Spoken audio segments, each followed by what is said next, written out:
And y'all see the suit too, man. Listen, new studio, new podcast by the spirit, not by the letter. Bro, we can go verse for verse all day long. Made over. Doing new things are okay with understanding the reality that we are in competition with one another. But you ladies think that you're special. You are in comfort. Men are men of their word. So here's my word. I'll fly you out here and we can do it in person. And after that, we could box. I'm about my business. So remember I said, when I ask you these questions, I will dismantle your entire argument. That's the end of the debate, my dog. I'm 39, but I don't look your typical 39. Belly. Yeah. You look 39. It's okay though. That man isn't intimidated by a woman like you. He's annoyed by a woman like you. Because a man doesn't want to date another man. He wants to date a woman.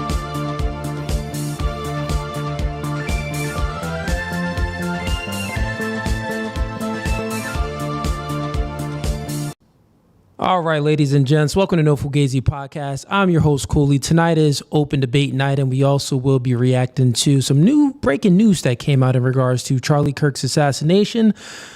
You know, maybe some more conspiracy theories. You know, was the assassinator from directly across from the building, the sniper into the neck? Was he coming from this way, or was there no shooter at all? I'll be giving you guys a lot of new details, and we'll be going through some footage in regards to that incident. I did edit the footage a little bit just to, you know, cover up, you know, Charlie's face, stuff like that, because we're on YouTube, and I know YouTube is very sensitive. I don't want to get demonetized. So, but other than that, you know, the footage it hasn't been tampered with.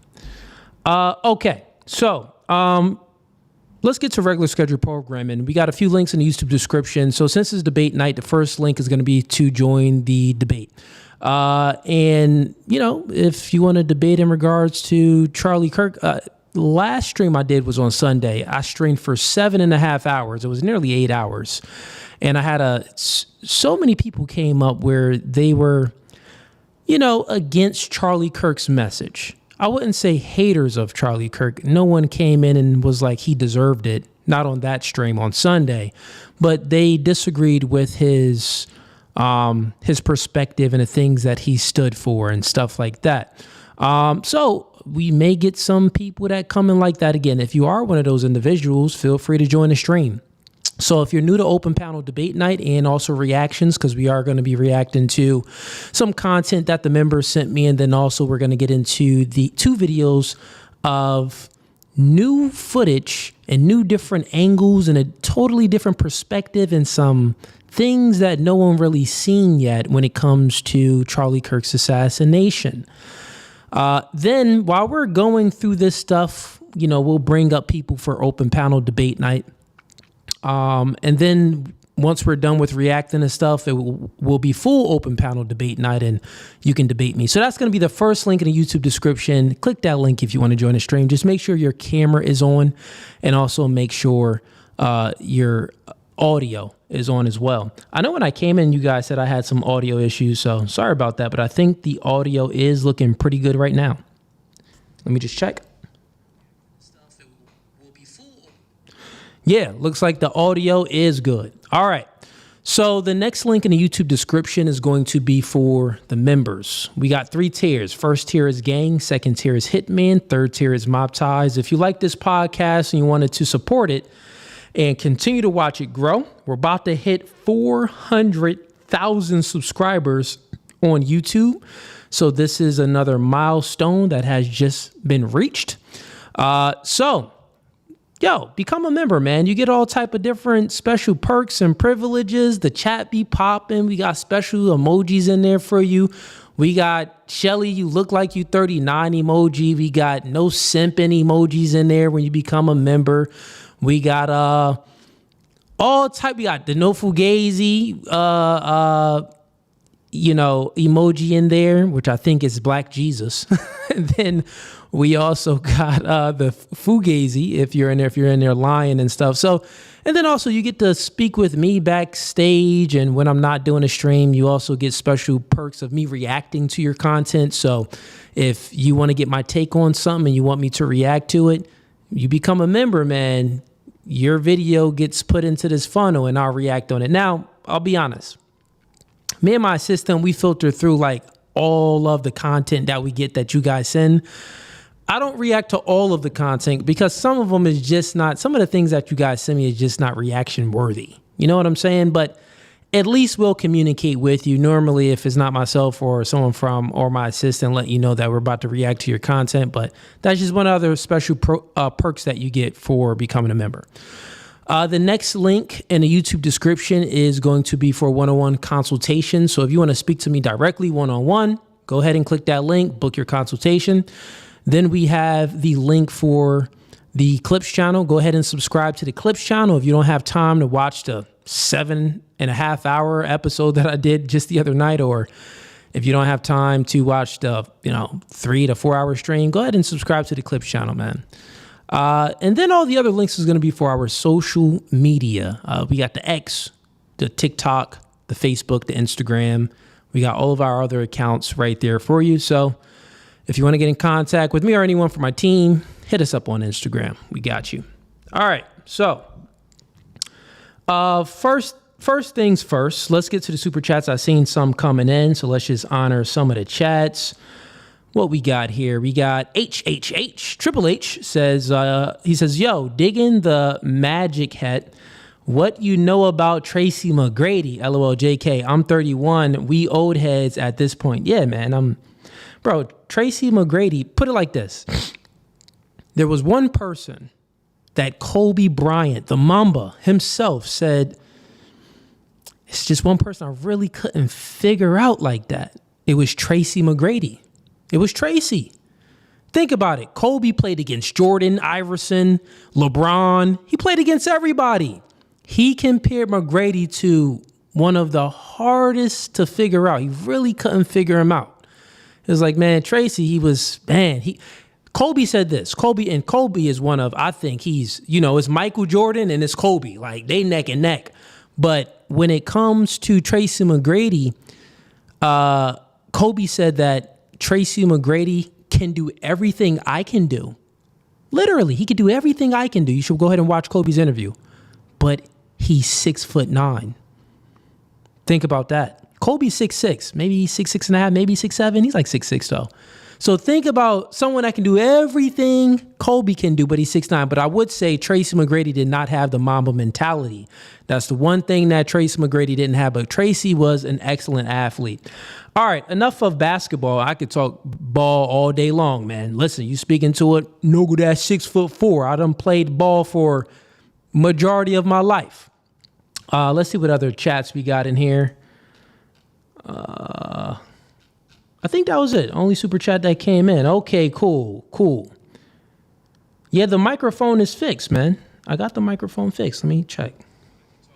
Ball all day long, man. Listen, you speaking to it? Yeah, the mic is Gucci. You move it down a little bit. Maybe it's too close. It sounded a little muffled when I played it back. But yeah, the mic is good. All right, so let's get into some of the first things that we're going to be reacting to. We're going to just prioritize the members first. We got Jonas in here. Jonas, shout outs to you, man. I see you in the chat. That chat came through on Facebook. Jonas said, you 6'6", I'm 6'4". Hey, Jonas, man, appreciate you, Brody. This is not a super chat, but this is, a childhood friend. So shout outs to you, Jonas. Nah, Jonas, you like 6'2", Jonas. That's what you are. You and Johnny like 6'2", 6'3". I'm 6'4", but with shoes on, I'm like, because I think I'm a little bit over 6'4", but with shoes on, I'm maybe like 6'5". And I throw on some Timbs, yeah, I'm probably like 6'6". But shout outs to you, Jonas. All right, we got okay, I see y'all in the chat supporting. Okay, so let's get to some of these videos that we're gonna be reacting to here. Throwing the headphones.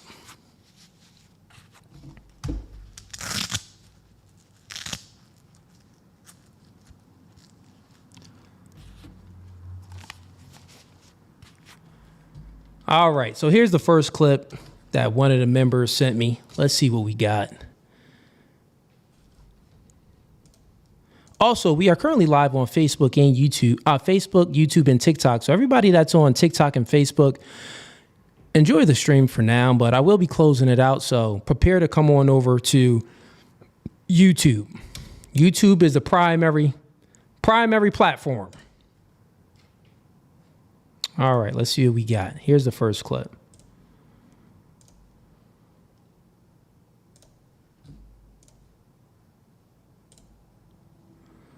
All right, what is this? Let's see. Make it through the night, do me a favor. Honey, if I don't make it through the night, do me a favor. Marry James. Marry James? But don't you hate James? Exactly. I want him to suffer too. Hey, listen, man. Honey, if I don't make it Hey, through the listen, night, do me man. a That was real. I want James to suffer too. Holla at James, man. Listen, if I don't make it, honey, go ahead and talk to my enemy. Because what you've been putting me through is the reason why I'm in the hospital. So go ahead and kill that nigga too. Dang. Isn't that real for a lot of men that's married, I would say. That's a reality for a lot of them, unfortunately. All right, let's get to the next clip. So I guess that clip was a funny one that someone sent in. Okay, cool. All right, so you guys, let's see what else we got in here.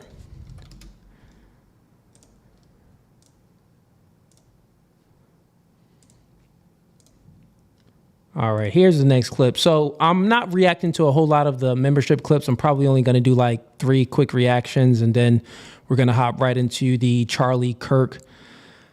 New details on Charlie Kirk's assassination. Man. X, Twitter, aka X, or X, aka Twitter. Man, you get a lot of details, a lot of new information from there. But here we go. All right, so what is this? What we got here?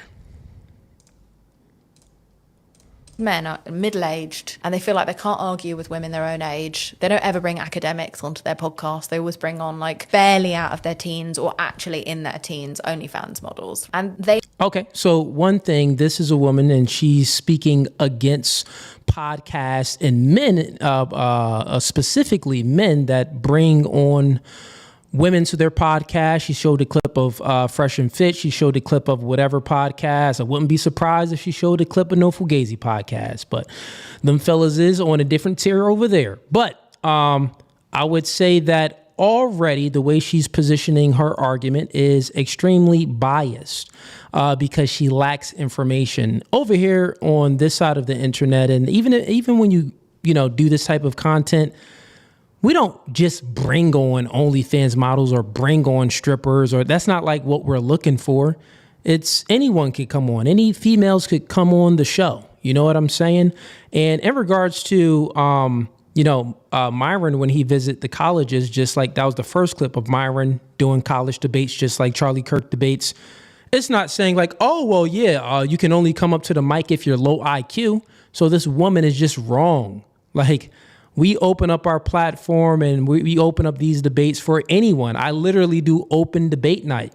Myron do call-in shows, whatever podcast. They bring on all types of different chicks, lawyers, doctors, just like myself. So already she's biased. So since she is biased to this degree, it can either be 2 things. She's like totally uninformed. So she didn't do any research to see how the recruiting process go, or she's a complete hater. Meaning that she disagrees with the ideology. So she's just going to say, well, she's going to try to dismantle everything. Well, dismiss everything. Well, everything that they're doing, the people that they bring on, the only reason why they look good is because blah, blah, blah, blah, blah.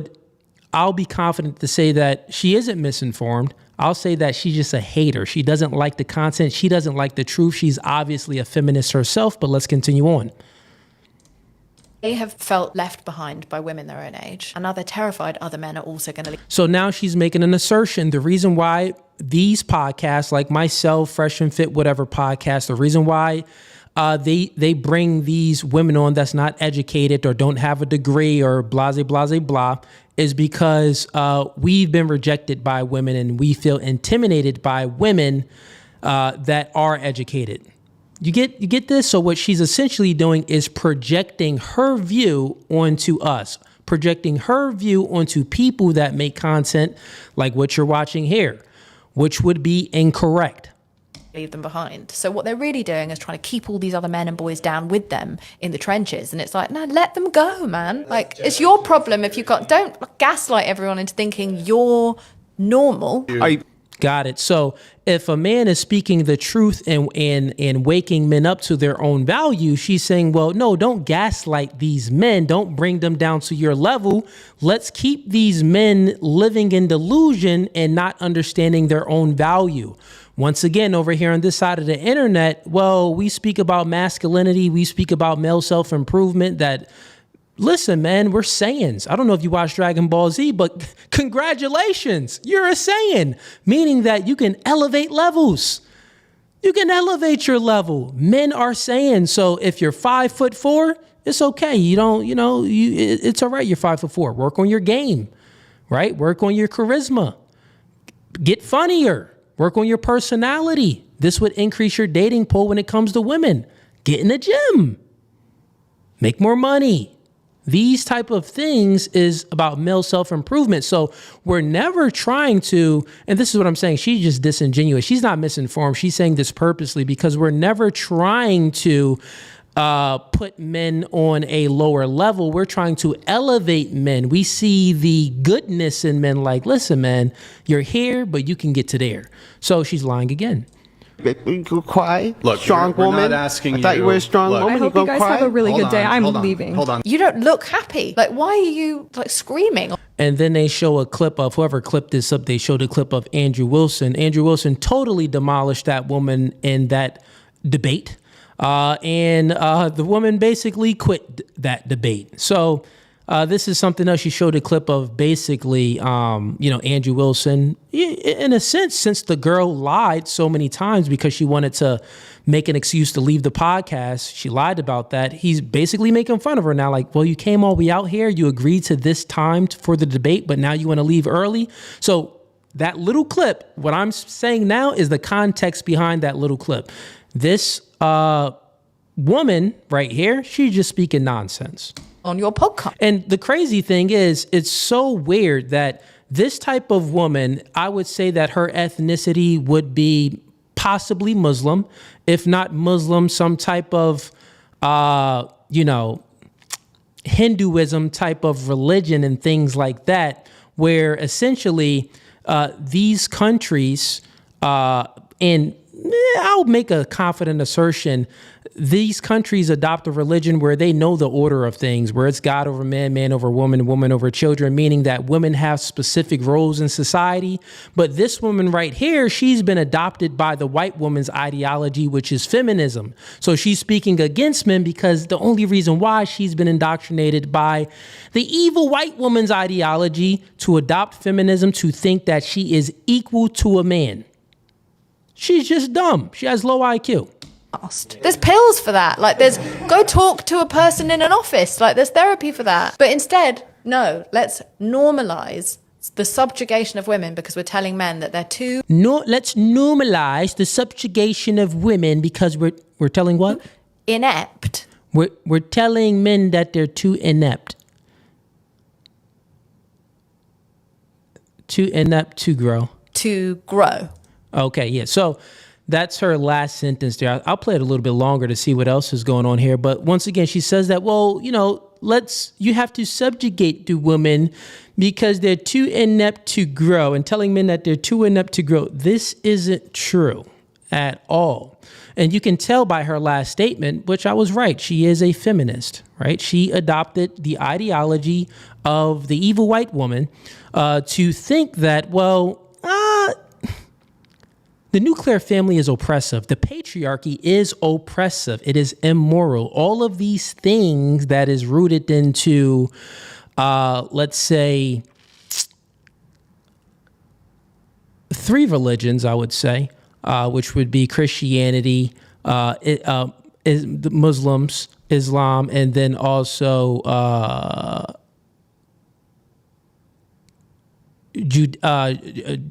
what is it? Jews, the Jews religion. What is it called? Judeo-Christian. What's the three religions called? I don't know what they're called, but basically everyone that adheres to the Torah. That's what I'm trying to say. All the religions that adhere to the Torah, which is, they all go by the patriarchy, right? Which is God over man, man over woman, woman over children. That's the reality of life anyway. And what she wants to do is dismantle that view, dismantle that truth.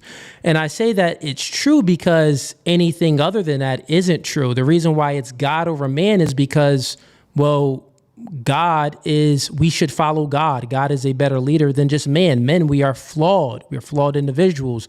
The reason why it's a man over women, because, well, men were physically stronger than women. And not only that, we have the ability to lead women much better than they have the ability to lead us because we have the physical strength. Not only that, I would say, men aren't born leaders. Men are built and created to be leaders, but we can lead better. So one, it's God because men need to follow God. And then it's man because women need to follow man. And then it's children because children need to follow the parents, the man and the woman. So that's the order of life. And if you want to reverse that, that's what she wants to do, the feminist mind. They want to reverse things. And if you reverse that, it creates chaos and it decays the society from within. Because imagine if it's reversed. It's children over parents, and then it's men and women over God. And you see a society like that currently, how it was forming. We see it played out where transgenderism, a man thinks he can be a woman and a woman thinks she can be a man.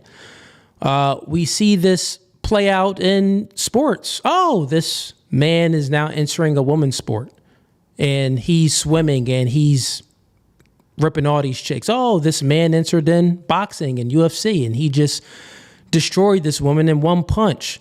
So these would be things that's reversed. We also see that where if it's children over the parents, we see that, well, mommy, I feel like a donkey.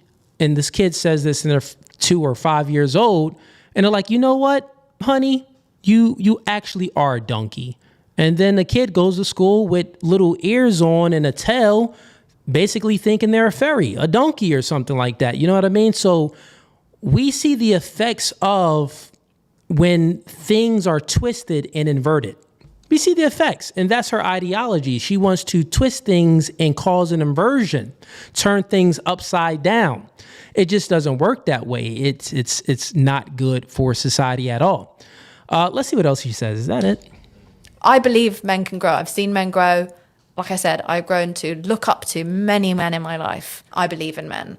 And now at the end of it, she says she believes in men. She's grown to look up to many men. Well, I would ask her, well, if you have this view set, which you do from what you just said, you think that men that speak this way want to subjugate women. No, we want to protect the woman, right? So like I listed even when I listed men entering women's sports, the reason why over here on this side of the internet, we're against that because we want to protect women.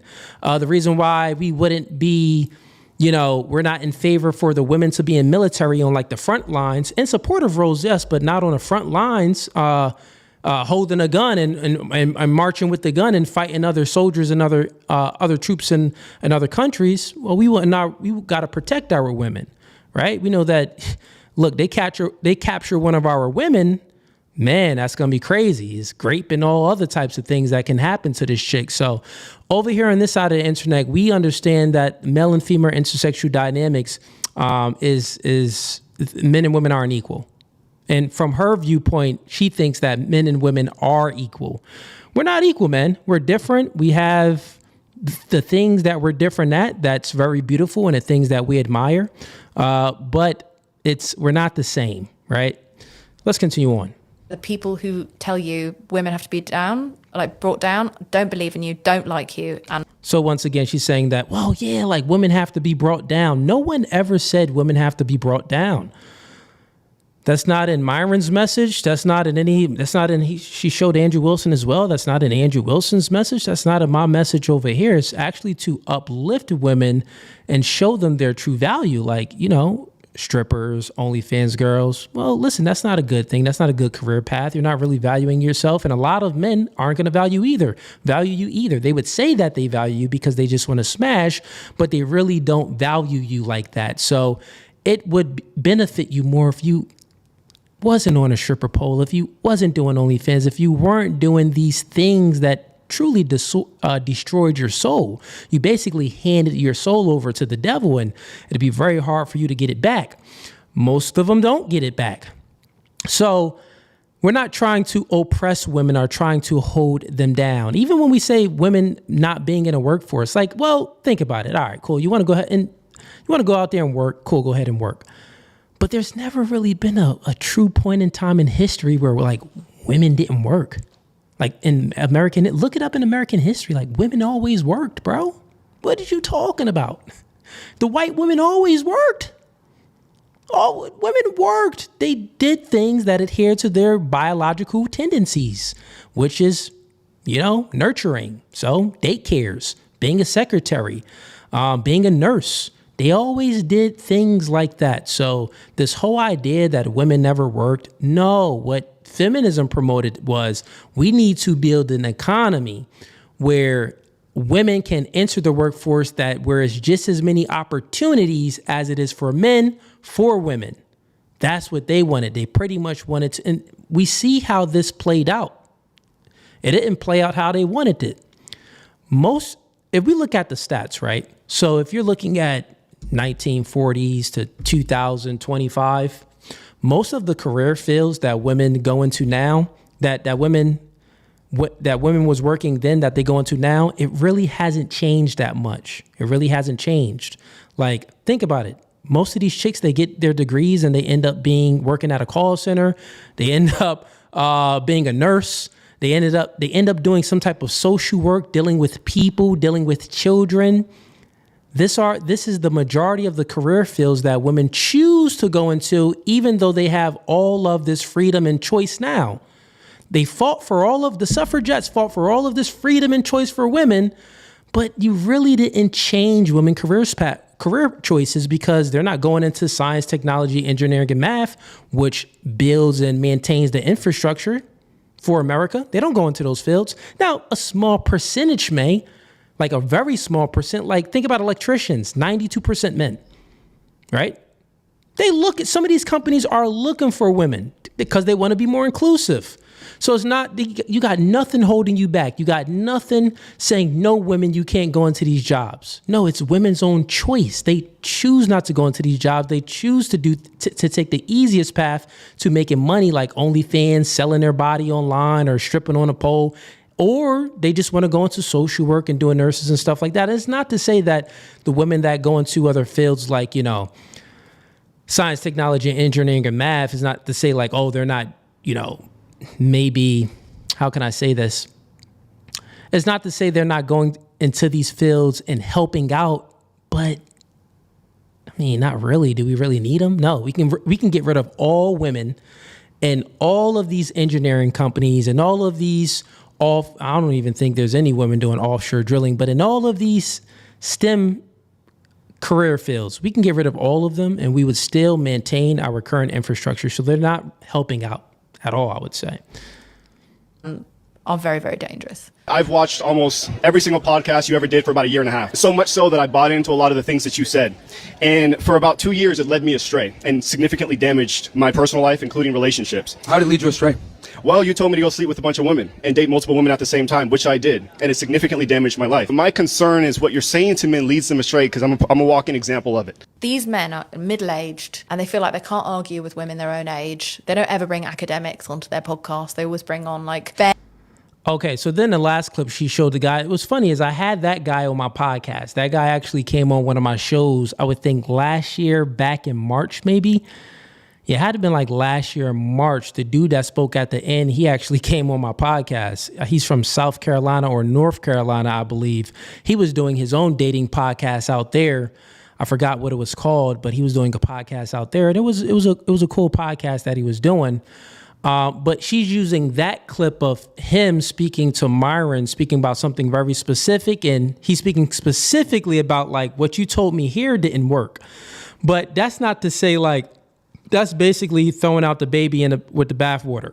Like, no, like there's going to be certain prescriptions that I'm not going to agree with, that we're not going to agree with everyone's prescription. But as far as our descriptors in the manosphere, or if you want to call it red appeal, whatever you want to call it. As far as our descriptors, they're irrefutable because all of the descriptors are rooted in the truth. And I would even say with the prescriptors that you give it, man, I would say over here on this side, I give a lot of prescriptors that appeals to Christian ethics. So I would think from my worldview, I would think that those are good prescriptors. But anyways, let's continue. And I think that was the end of that clip. That chick was she's just dumb. She's dumb. I would love to have her on my podcast too. So like I can truly just like obliterate her worldview. But, individuals like that, if they're going on a podcast, they're like, well, only ask me these questions so then she can prepare her answers. Because you can tell she lacks critical thinking skills. She can't just like speak fluently and use rationality on a fly. All right, next clip. Let's see what we got. And then we're getting into the Charlie Kirk, new details and new information on the Charlie Kirk's assassination. Actually, nope. Put it here. All right, what's this? I'm convinced some women just want the wedding day and not a marriage. Married? Yeah. You were married? I was married. I was a married woman. What? Yeah. How long were y'all married? Not long. Probably 2 years. Okay. Yeah. Okay. Yeah. Okay. Such a great guy, amazing guy. But we just didn't want the same things in life. Okay. He was okay with just. Okay, so she said that she was married and he was such an amazing guy, but they didn't just want the same things in life. Well, he's amazing, and you divorced him because you didn't want the same things? Like, what's going on here? Let's play more.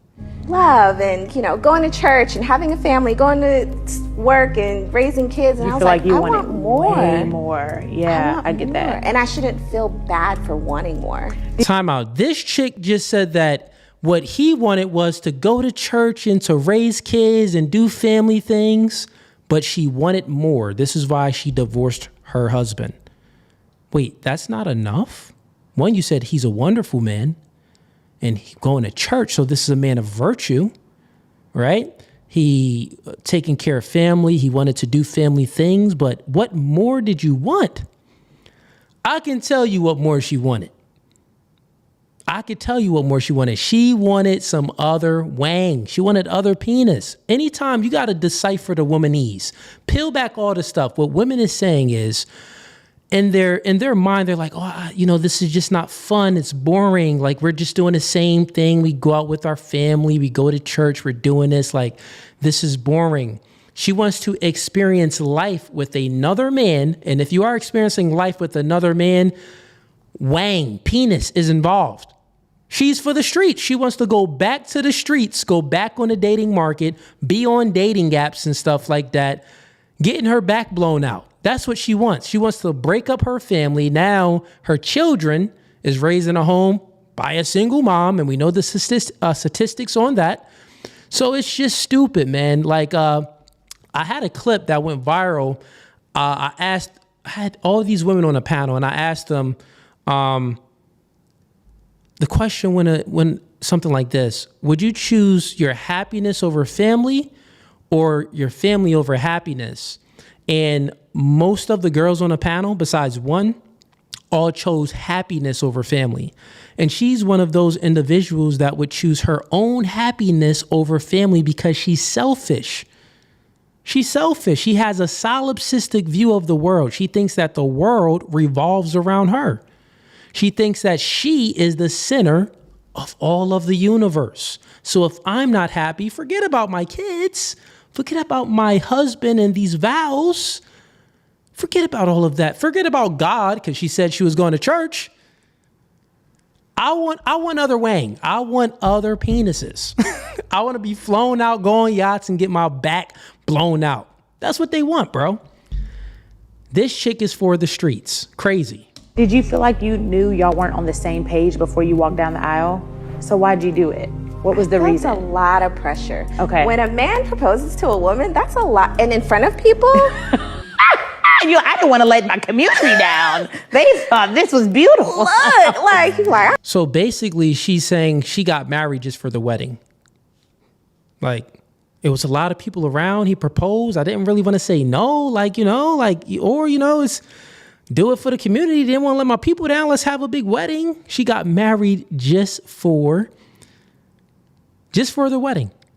Oh yeah. Like she got married for the shallow stuff, the wedding, the dress, the lights, the glamour, right? That's why she got married. I gotta say yes. After that situation, I'm gonna tell you what you don't want to hear, because someone should have told me.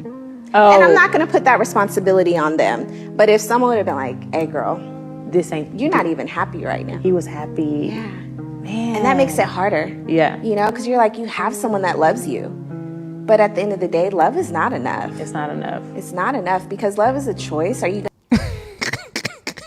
Yo, chat, I know y'all pissed off like I'm pissed off. Like, love is not enough. And then I'm sure if I go to her Tinder profile, it's going to say, I'm looking for passion. I'm not looking for sex. Please don't hit me up if you're looking for sex. I want more than just that. I want companionship. I want love. I'm looking for something. She would say all of these things that would insinuate that she's looking for something serious, something rock solid, something that is love. But then she says love is not enough. And you know what happens? The man that she chose, man, you got to feel sorry for that dude. God dang. Yeah, that's crazy. But the man that she was never into the man. She was never into him. Never into the guy. So in her mind, she felt like she settled. And the reason why she had that perception of getting married and now all of a sudden it's boring and I need more adventure. Social media is one of the biggest influencing tools that's out there.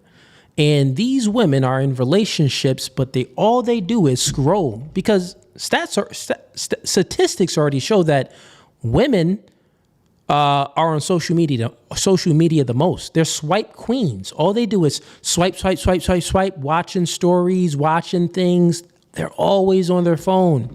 So if you have a woman like this that is always on social media and like addicted to it, this can lead her astray. Like, yes, she can be married. She can be influenced by her community, by her family. Like she said, like, I didn't want to let my peoples down. This man married me. This man is a good man. She can be influenced by the man, sex, children. She can be influenced by her own kids to be like, what I'm doing is good and this relationship is good. But guess what? The power of social media's influence out-influenced what she was influenced by. So her family, her husband, her children, social media, the influence of social media superseded the influence of community, family, children. So she chose to divorce her man and go back to the streets. That's crazy. That is crazy. But that's what you get with these modern day women. That is what you get. All right, let's get on to the next. Let's play this a little bit more. What else we got? So you heard her. Oh, yeah, that was it. Okay. Let's see what else we got here.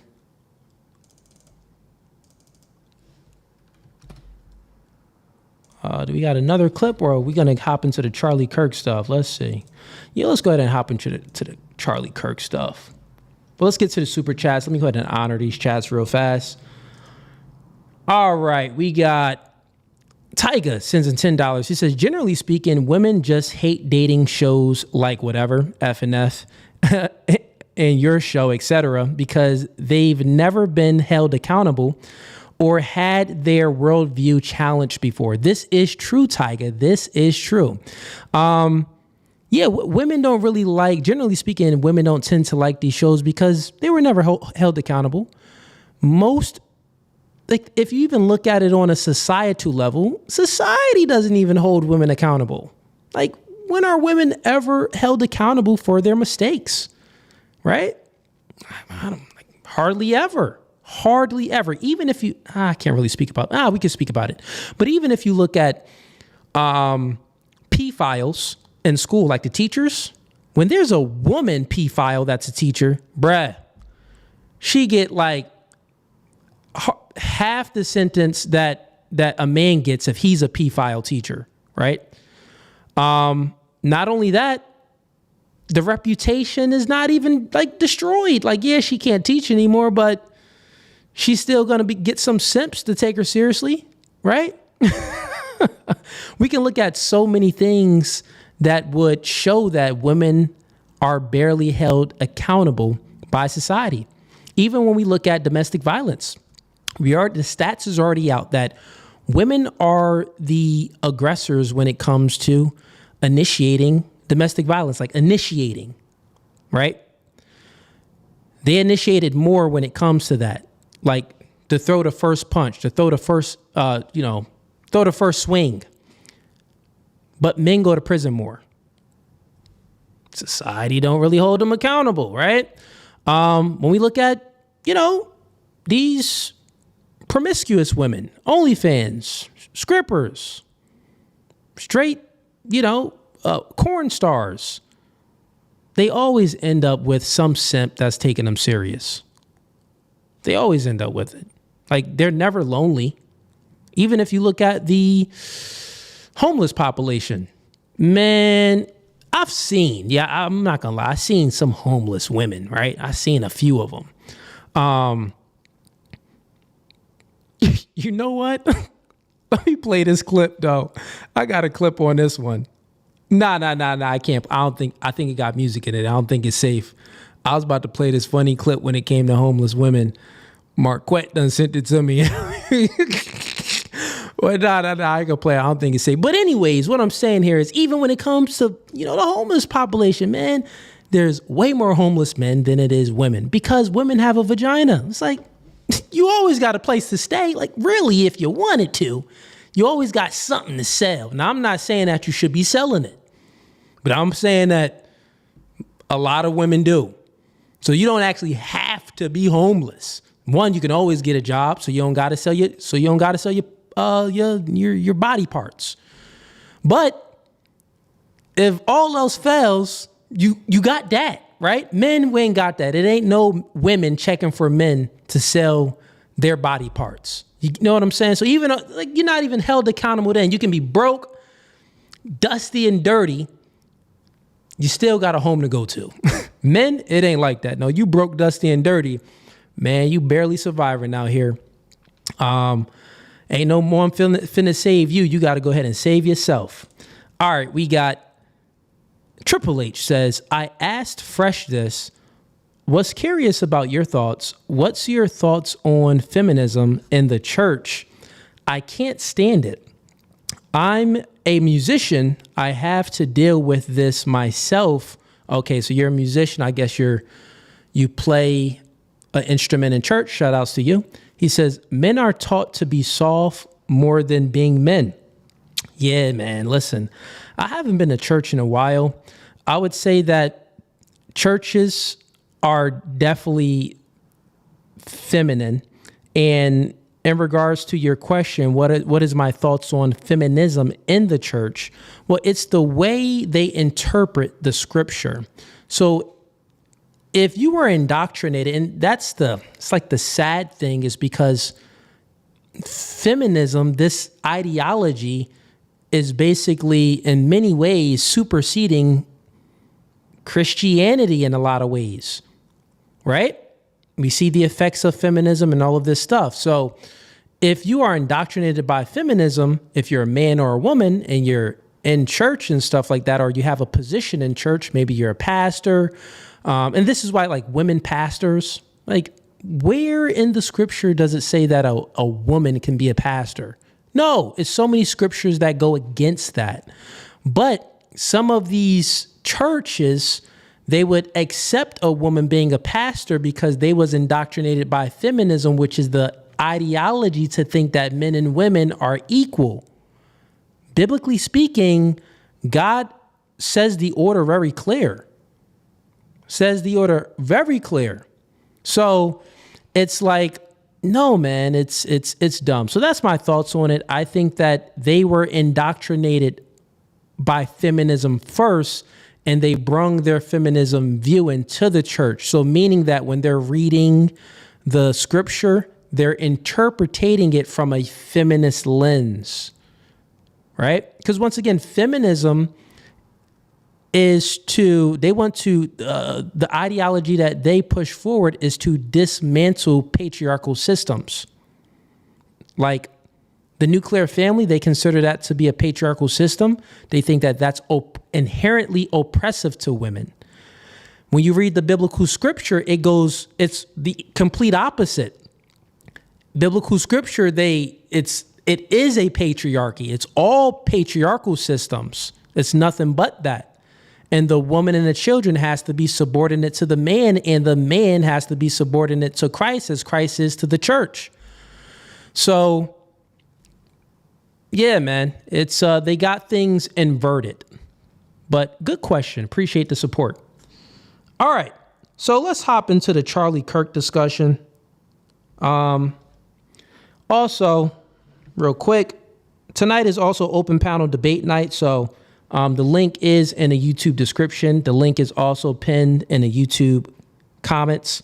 We are live on Facebook and TikTok right now. So if you are tuning in on Facebook and TikTok and you want to go ahead and join the stream, come on over. What we're going to react to here now is going to be the more details in regards to the Charlie Kirk assassination. And I'm going to break some things down to you. I'm going to show you some clips. It should only take about maybe 15 minutes. And then right after that, we'll get into probably 15, 20 minutes. And then right after that, we'll get into open panel debate night. So if you're tuning in right now, you want to debate, just start coming in anyway and be backstage. And I'll bring you up right after I'm done reacting to these new details in regards to Charlie Kirk's assassination. So let's get right into it. There's been some conspiracies out there. And one of the conspiracies that's out there, I'm going to play this first clip.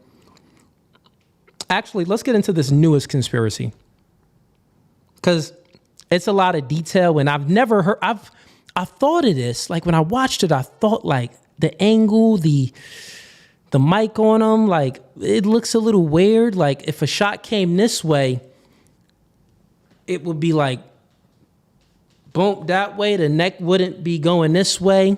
So let's review this. This is breaking news. This clip just came out today. And this perspective just came out today. I haven't heard it until now. Tyler Robinson didn't kill Charlie Kirk. Charlie Kirk's Israeli security detail killed Charlie Kirk, and Charlie Kirk's assassin is caught on tape. Blake Bednar has brought us this video. We'll break it down. Take a look at this. Here it is from the wide angle. Watch Charlie Kirk's right side of his t-shirt. Watch the lavalier lapel mic. Do you see it explode? Let's bring it in just a little bit closer. Watch this. Put it in a freeze frame. That is the explosion from Charlie Kirk's lavalier lapel mic. Want to see it again? Bring it in closer. Remember when we told you that that was absolutely an exit wound? Yeah, it is. Check the trajectory of the round that was deployed from that lavalier lapel mic. That went directly from Charlie Kirk's lapel. That went directly from underneath Charlie Kirk's white t-shirt up through his neck and created the exit wound that we told you was an exit wound immediately when we saw that exit wound. First we had exploding pagers. Now we have exploding mics. So I'm going to continue to play it, but that's a different perspective that we didn't hear so far, right? Now, essentially what he's saying here, what he is saying here is the mic basically had a detonator on it. Like, remember where beepers would explode off in these other countries that other countries was fighting against? I don't really want to say too many names and stuff like that. You know what I'm talking about. The cha-ching people, the money sign. Essentially what he's saying here is, this exploded, his mic exploded from within in the back, and the hole came through this way. Now, I'm going to give you, this is breaking news detail right here. We haven't heard this perspective. After we review this one, I'm going to give you guys another video with another perspective. Now, you can say, well, we're walking down a path where conspiracy. You get what I'm saying? But I got some more insight and some more details for you guys too. And the goal here is to review this information because we can't always trust what the FBI is saying. They lied to us about JFK. They lied to us about 9/11. They've been lying to us. So now we're living in an age of cameras and social media. Let's see if we can get this information out ourselves and see if there's any truth to it. Do you remember the vector analysis from John Bray? That proves that all of the activity came from the mic that Charlie Kirk was wearing. Remember the palm gun guy in the brown shirt, that shadowy looking guy with the sunglasses? Yeah, he pushes the detonator. Clear as day. Counting gang violence. Great.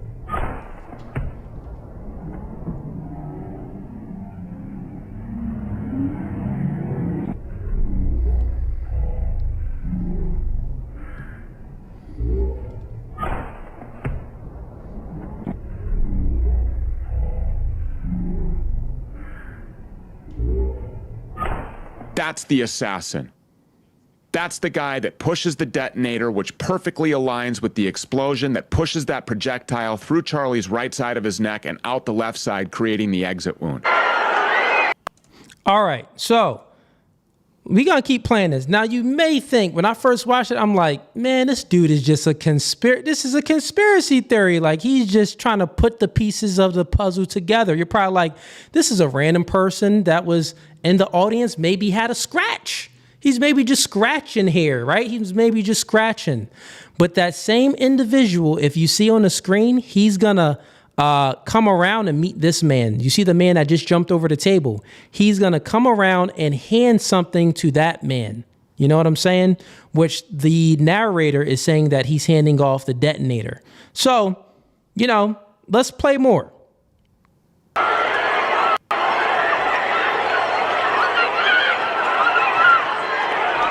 That might just look like the chaos that you would expect after someone was publicly executed in broad daylight in front of 3,000 people. But in no way did that trigger man, that assassin in the brown shirt with the sunglasses, act alone. We have video now from Destiny that shows the handoff of this remote detonator.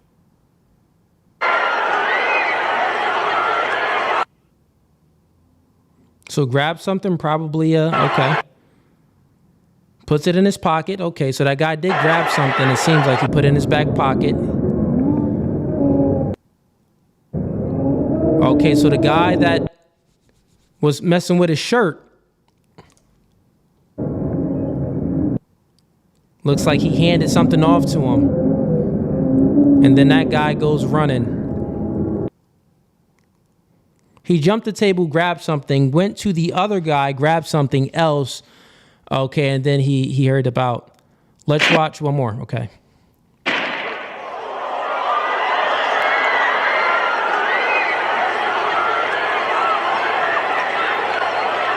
Okay, so it did look like he grabbed something, put it in his pocket, handed something off, that guy ran. We had John Cullen on the program last week, and he made a great point about ballistic acoustics being altered to hide the location of the real shooter.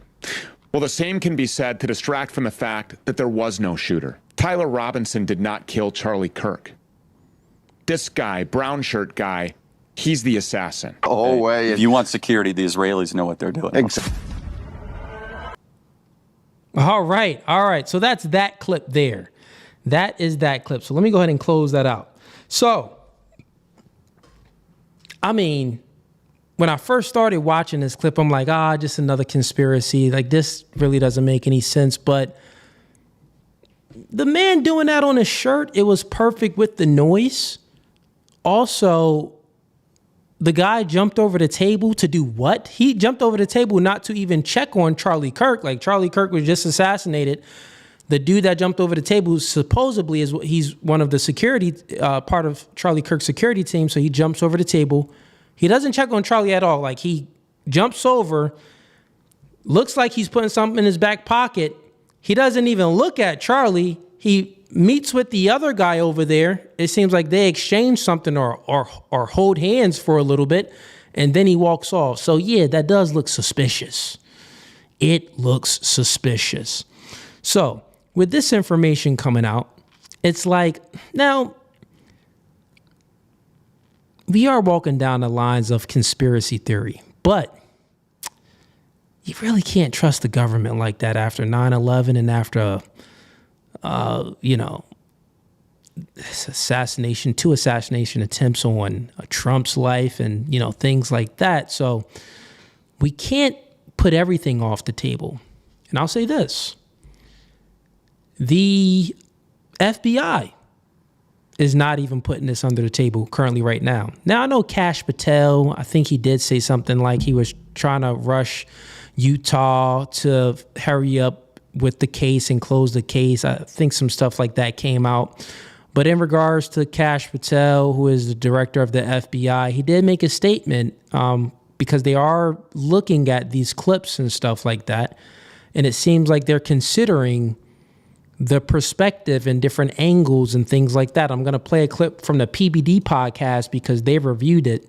Give me 1 second here. Let me just bring this up. I think it was, actually it's on X. Let me see. Let me go to,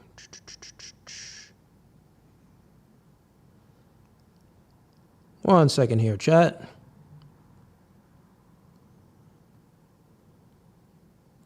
Get the likes up too. Don't be a ninja watcher. We got a lot of people in here right now. Get the like.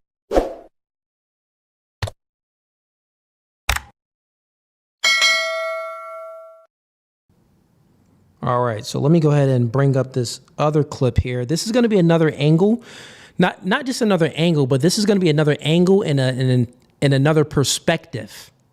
This is what this is going to be. So another angle and another perspective. Which, when this angle and this perspective came out, it was like, it wasn't as convincing as this new one that just came out. But it's still pretty convincing. It's like, what's going on here? This could be a shooter. That could be a shooter. This could be a shooter. This could be a detonator. Tyler seems to be a shooter. What is really going on? So 1 second here. I'm about to bring up this clip now.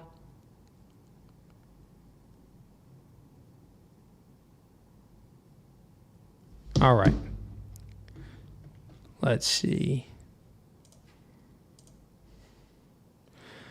And once again, after this, we are opening the panel up to open panel debate night. If you want to debate, if you disagree with Charlie Kirk's takes, or if you want to debate me on anything, dating and relationships, religion, anything like that, man, prepare to come on up.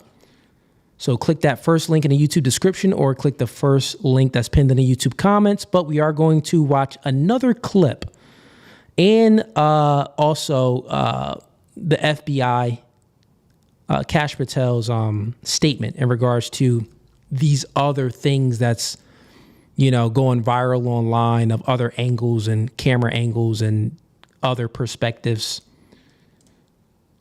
All right, here we go.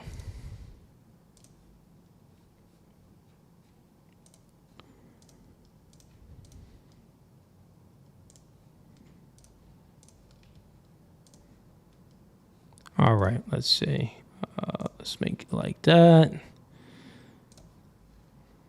A potential shooter of where this shot could have come from. About from. Charlie Kirk now? About Charlie Kirk. So that's the one, right? Pat, is that the one we're talking about? That conversation? That was, and from my opinion, Patrick, this dude and a bunch of shooters and a bunch of snipers, and me and Tom actually had a conversation last night.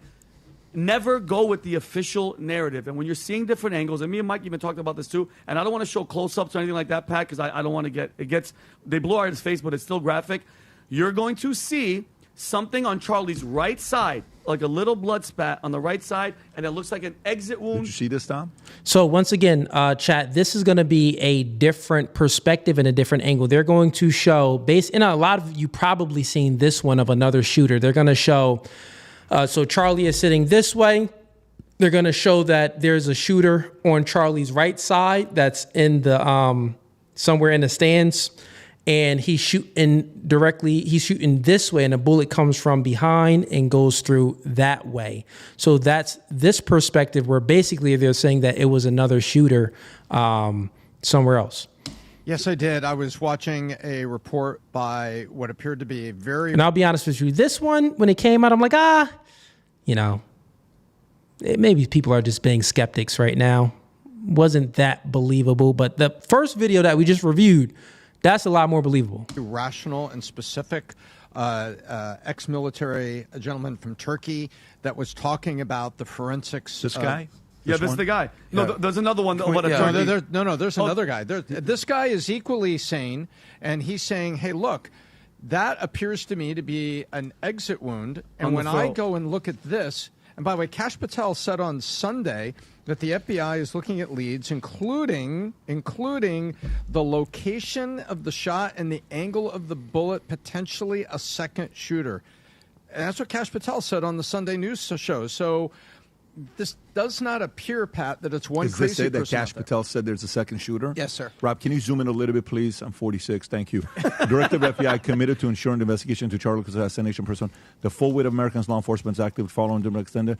We are meticulously investigating theories and questioning includes the location where the shot was taken, the possibility of accomplices, text messages, confessions, related conversations, Discord chats, and the angle of the shot and bullet impact, how the weapon was transported, hand gesture observed as potential signals near Charlie. All right, so here's the thing, Kash Patel is saying this, we're investigating theories and questions, including the location of where the shot was taken, the possibility of accomplices, and the text messages, the confession. So he's saying these things that they're looking at this, but they need to release the autopsy. They need to release the autopsy. And then there's Candace Owens, she reviewed something, and there's different camera angles, like professional cameras like I have that can zoom in very close and get the details of stuff. There were other camera angles around Charlie Kirk that was recording at the time. So the FBI, they have this footage. They have other footage and other different angles. Not only that, the autopsy, which would show, well, was it a bullet that went through this way, which then the shot didn't come through this way. It came through from this shooter over there. So we should be investigating who is that man over there? Or was it the detonation thing, an explosive on his microphone thing that was through his shirt that exploded through the back of his neck, and then it came out through the side. So you get what I'm saying? So release the autopsy. We can get a lot of information just from that. If they don't want to release the other camera angles that they got. But let's continue on. So they're doing all of that. Okay, that's and great. They're saying some where details, the shot was taken. Got They're it. not Some saying details are known automatically today, while others are still being pursued to ensure every possibility is considered. Our primary focus is complete investigation. Information will ensure regarding specific details, such as questions about the plane, regarding the turning off transponder on the assassination side. We can share updates. Okay, can you show the clip, Rob? Just let's watch the first 2 minutes of the clip, folks. I think it's important for you to see. Where do you want to start from it, Rob? That is. Okay, so I'm not going to play all of this because some of it is not safe for YouTube, because I don't think that they blurred out the stuff on PVD podcasts, and this was on YouTube, but I'm not sure how they got away with it. But listen, I ain't trying to get banned around here, so we're going to play a little bit more. Okay, so go back. Pat, this is actually wild because you see a flash at the same... let him explain it. Yeah, let him explain it. Go ahead. You can tell me this, but if you take nothing else away from this video, you need to see this. And in that video, you can see the same, what appears to be the bullet coming down, and it does line up with the actual gunshot itself. So once again, chat, this is a different perspective from the last video that I just played. This isn't a perspective that Charlie had an explosion device through his microphone and some dude pulled the detonated it on his arm. It isn't that perspective, which that perspective is... It is interesting. This is a perspective that is basically just a different shooter and that the bullet came from a different angle. Boom.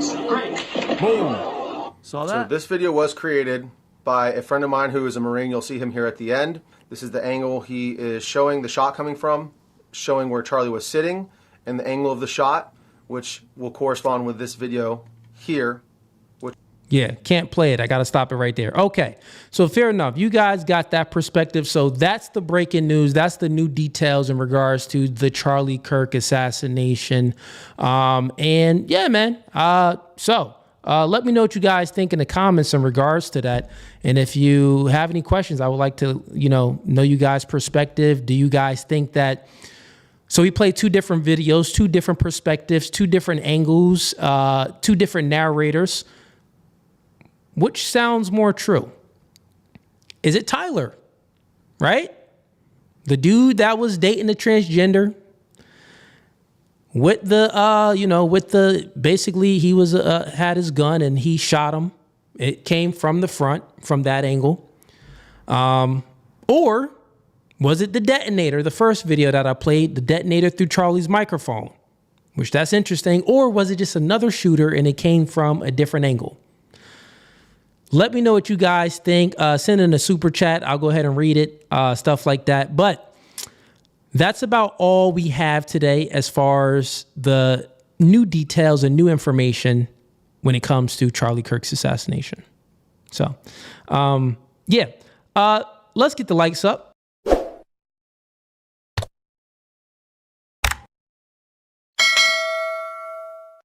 And now let's open it up for open panel debate night. So come in if you want to debate. Tonight is debate night. If you are a feminist, if you one of these people and you think that, well, Charlie Kirk was evil and he was bad and his entire message and everything he said was just bad, come on up and you can debate me tonight. It's not to say that I agree with everything Charlie Kirk ever said. No, that's not my stance. But as far as his moral ethics, I would say that we're pretty aligned. So a lot of things, if you truly think that Charlie Kirk his message was bad, it'll probably make for a good debate because we'll have opposing views. If you are an atheist, if you are a Black Hebrew Israelite, whoever you are, if you are just a Cooley hater and every time I'm up here, you just think that, look at this ugly nigga with a beard. Oh yeah, I cut my hair, by the way. If y'all don't watch the stream, yeah, I cut my hair. So under here is a low cut, actually. First I cut it mid, so it was kind of high, but then I cut it all the way down. And it's not fresh. I just trimmed it down. I'm gonna cut it fresh tomorrow.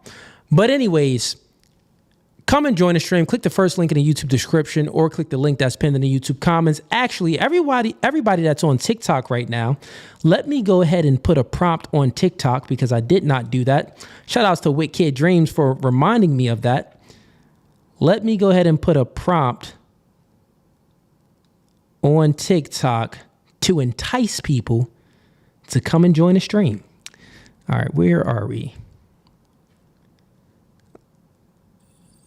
Creator tools, I think it's Live Center. Yeah, let's go to Live Center.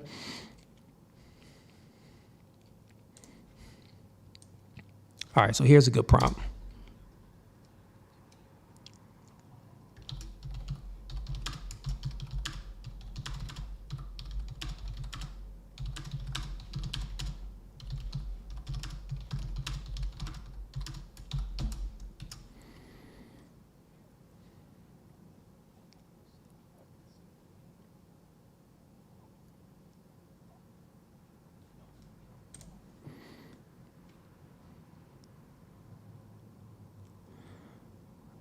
All right, I went ahead and posted that on there. Let me see.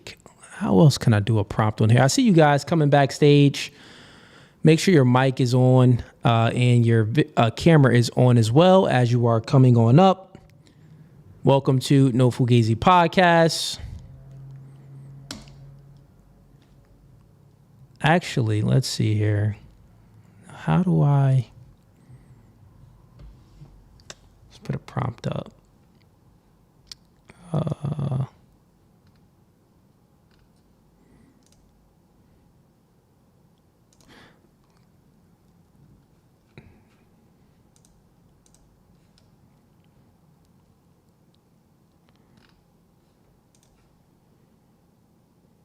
All right, we got people coming on up. Good.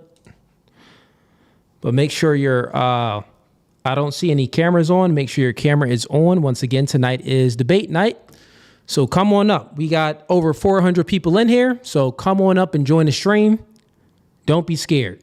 Tonight is open panel debate night.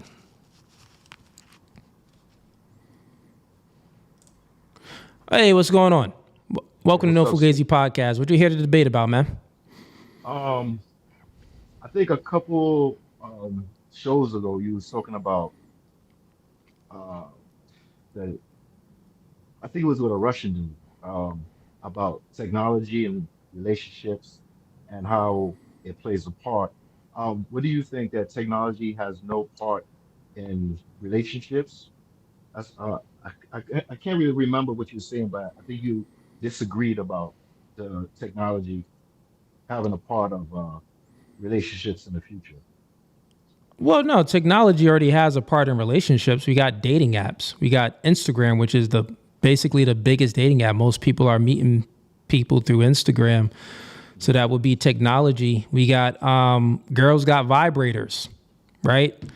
Dudes got what are they called? Pocket vaginas. Like that's technology, right? So there's many things that is interfering with relationships, traditional relationships and stuff like that. When it comes to technology. So no, I'm fully aware of how these things can be influencing people. So do you think it's a part of extension of relationships? You said an extension of, say that again? Like the ending is helping the ending of relationships. Like, do it play a part? Oh, does it play a part? Yeah, many things do. We can say that I would say not 100% because a lot of people meet through dating apps now, and some of them actually could go on to have good relationships. So it's not like 100%, but I think that, social media in itself has been very detrimental to relationships, but not only just detrimental to relationships, but detrimental to people's health. People are choosing to be on social media and, compare their lives and their relationships to other people, which I think is not good for your mental health, especially if you're not mature. If you're doing this at a young age, I don't have this and I don't have that and I need to have that. And they're comparing themselves. Women are comparing themselves to Instagram models, chicks that just have filters on and do Facetune and manipulate the structure of their body, and they want that body that they can never get, so they get fake boobs and a fake butt and whatever it may be. So, social media has a lot of influence on just even on the individual level and on a relationship level. I think it plays a great part of the extension of relationships because at the end of the day, I remember growing up watching movies where they'll strap a man in the chair, they try to mind control him, clamp his eyes open, let him watch clips of mutilation, famine, destructions, bombing, people getting violence and stuff like that. And they force them to mind control and stuff like that. But now I see that we have this phone. Yeah, I think the Minority Report is one of those movies. But yeah, go ahead. Yeah, one of them. But I'm seeing that we're doing this to ourselves, and I can see it in, millennials have an attention span of 12 seconds. I think Gen Z at 8 seconds, and Gen Alpha they the beginning of the tablet. So and then the attention span in school. I think if you don't have attention, I'm not saying focus, but attention, you can't have attention in a relationship. You can't have attention in compromising. So when the attention span is like 12 to 8 seconds, the new generation, the Alpha, I think that starts at 2010 to 2025 or something like that, the Gen Alpha. Yeah, I get what you're saying. Man, we would be in agreement on this topic. We would have similar perspectives on this. Yeah. Okay, because I thought you had a conversation with this Russian guy, and you were saying technology really did play a part in relationships. Oh, okay. It definitely plays a part. Anything else, man? No, man. Have a good one, bro. Appreciate you, man. Have a great one. All right, let's get some more people up. Again, make sure when you come backstage, make sure your camera is on, and I'll go ahead and bring you on up. Welcome to No Fugazee Podcast. State your name. Where you from? Okay, dude. He's like, oh, I'm live. What? I'm speaking to Cooley from No Fugazee. Let me go. And yes, some of y'all niggas in here like, Cooley, that ain't right. Why you do the African accent with him? He ain't look African. Yes, he did, bro. And it's okay. It's okay. Shout outs to you from wherever you from. And homie may just be from Jersey. Who knows? But we got jokes over here. Owing everybody. All right. Get the likes up, everybody. Get the likes up. Don't be a ninja watcher. Tonight is debate night. Come on up. Come on up, man. Let's get it. So I streamed when was it? Sunday for about 8 hours. And we had so many people on. Bro, it was I streamed on my time. I streamed until 3 a.m. 3 a.m. chat. 3 a.m. Eastern Standard Time. And we had a whole lot of people coming on the stream from Cali, from the West Coast. So, man, maybe I should do my streams later or something, because it's like the Cali people want to come on in. Because I know they're 3 hours behind, so who knows? But anyways, click the first link in the YouTube comments, or click the link, first link in the YouTube description, or click the link that's pinned in the YouTube comments, and I will welcome you on up. Tonight is debate night. While we are waiting for people to join the stream, let's go ahead and react to some more stuff, I guess. So we had one person, the other person didn't come up, but let's get to some more stuff while we are waiting for people to join.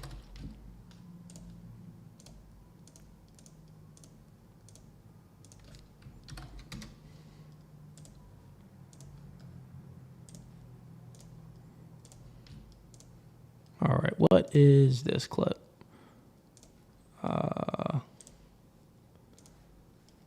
We got here. Shout outs to Tiger. Tiger says, how much for you to talk with African accent the entire rest of the stream? Bro, my African accent was trash. It wasn't good. It was not good. And it's kind of African or like Hindu-ish, I guess. Yeah.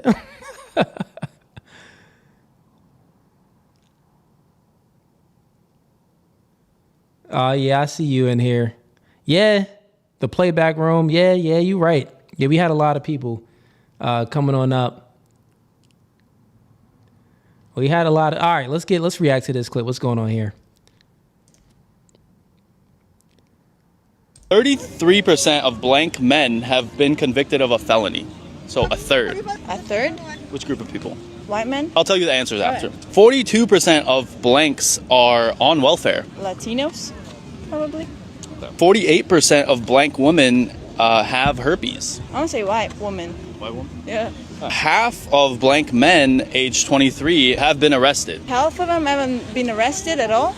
By 30 years old? Yeah, but half of them have at 23. Once they reach 23 years old, like half of them will be arrested at a point in their life. No idea. That's not. So all of these stats he's given in regards to black people, I already just know. It's my first time ever watching this, but I'm familiar with certain of these percentages of what he's given out. But let's see what's the conclusion. What's the point of this? Like most of the men anyway. Half of them been arrested? Kind of, if you think, like, you're talking about just America, or like the whole... America. America? Yeah. Probably black people, because of the density of them. 75% of these children will grow up in a single-parent household. White people. 100% white people. So the answer for all of these is actually blacks. Okay. And is that surprising? No. 33% of... Yeah, so, I think I've seen some of his clips before. I never seen this one, but I did see some of his clips. And a lot of his clips is, he does all types of, stats and stuff like that. But a lot of the things that he does is he'll ask people like, should black people be allowed to purchase at the cash register? He does a lot of these things, and he grew a following from what I noticed before. From what I seen, he grew a following, giving stats and stuff like that. And these percentages, I would say, I haven't checked all of them, but at least on this, it will be somewhat true, fairly accurate. So the truth is good. The question I would ask this young gentleman is, what's the point? If you don't have any point, then you're just giving out stats with no point. And then it's for other people to interpret the point that you're giving the stats out for. Some could interpret it and say, well, okay, what about stats with other people, right? Then others can interpret and say, okay, good stats to know, good statistics to know, and good percentages. If you are in a black community, you probably need to tighten up. Let's tighten up, black people. You can do better, right? And when you hear it, if you don't have the victim mindset, you'll understand that side of it. But even when you understand that side of it, it's like, well, what if I created an account and I gave all stats about just white people, but I gave no perspective on anything. I didn't give any information. And I just said, instead of giving percentages, I would give the numbers, right? And the numbers are, there's more white people in the country, so it's going to be higher numbers. It's different rate per capita. Black people exceed on that rate. But as far as just the numbers alone, I can position the numbers out to make it seem that white people need to tighten up and need to improve as well in their community. I can say that most murders come from white people. Most school shooters come from white people. Why did you let your white woman indoctrinate the youth and indoctrinate the society with feminism? Why did you let your white woman out the kitchen? Why is a lot of your white women going to black men like me?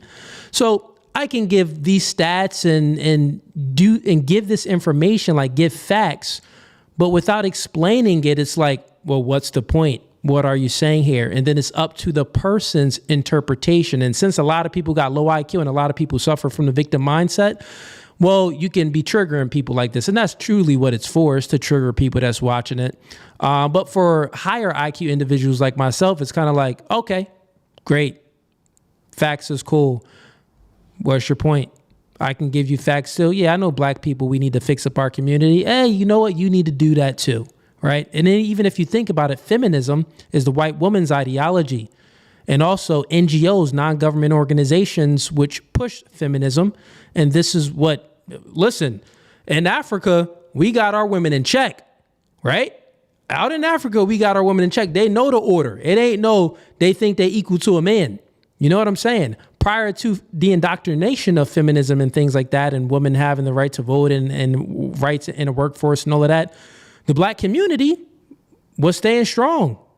Before the black woman was indoctrinated by the white woman because the white man couldn't control his white woman. Well, listen, black people was doing great.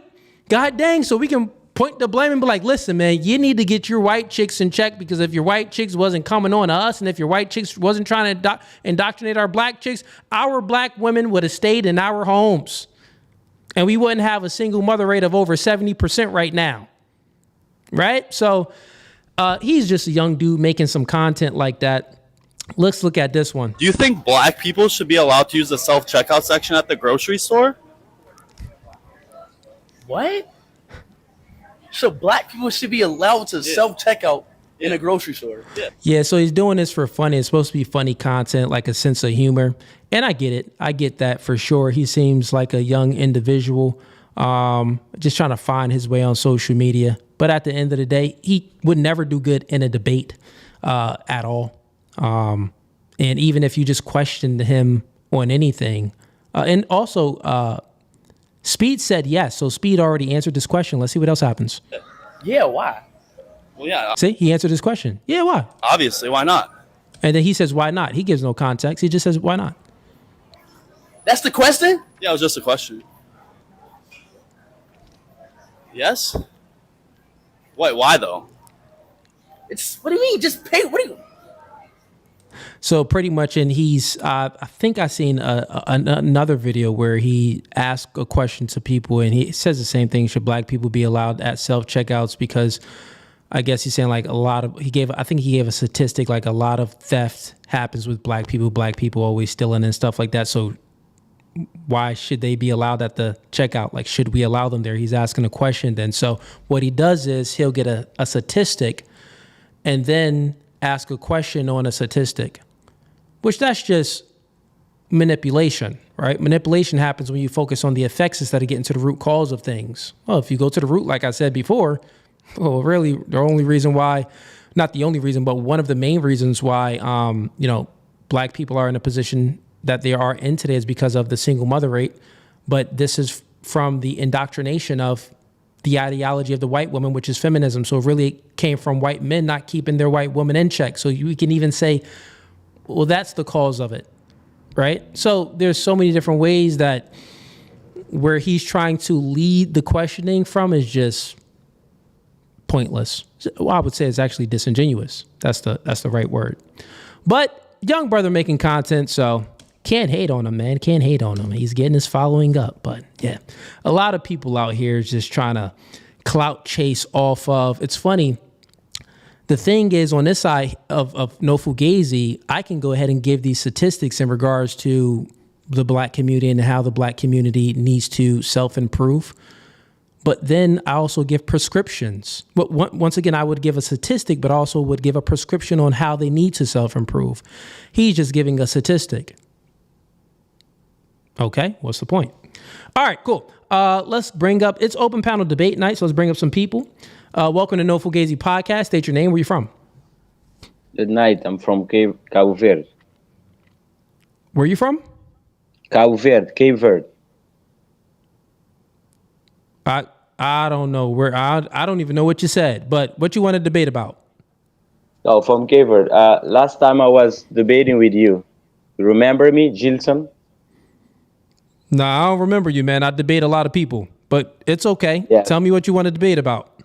No, I just want to see your opinion about feminism in the church. I think is a good thing to see your perspective. You know, since you are from the church, you believe in redemption. You know, because there are some bad girls in the church. You know, they pretend to be Christian, then they just marry you, and they just marry you, you know, because they live a promiscuous life, you know.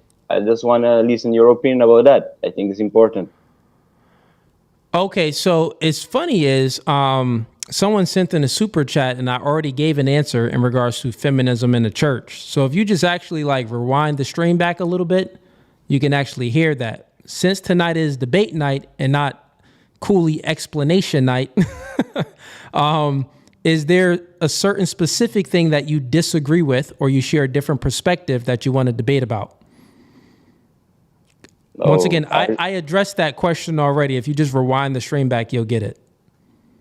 Okay, I'm sorry. But No, it's cool, man. It's all good. You probably wasn't aware. But let me bring up some more people. I got someone else backstage. All right, let's see what we got. We got welcome to No Fugazi Podcast. State your name. Where you from?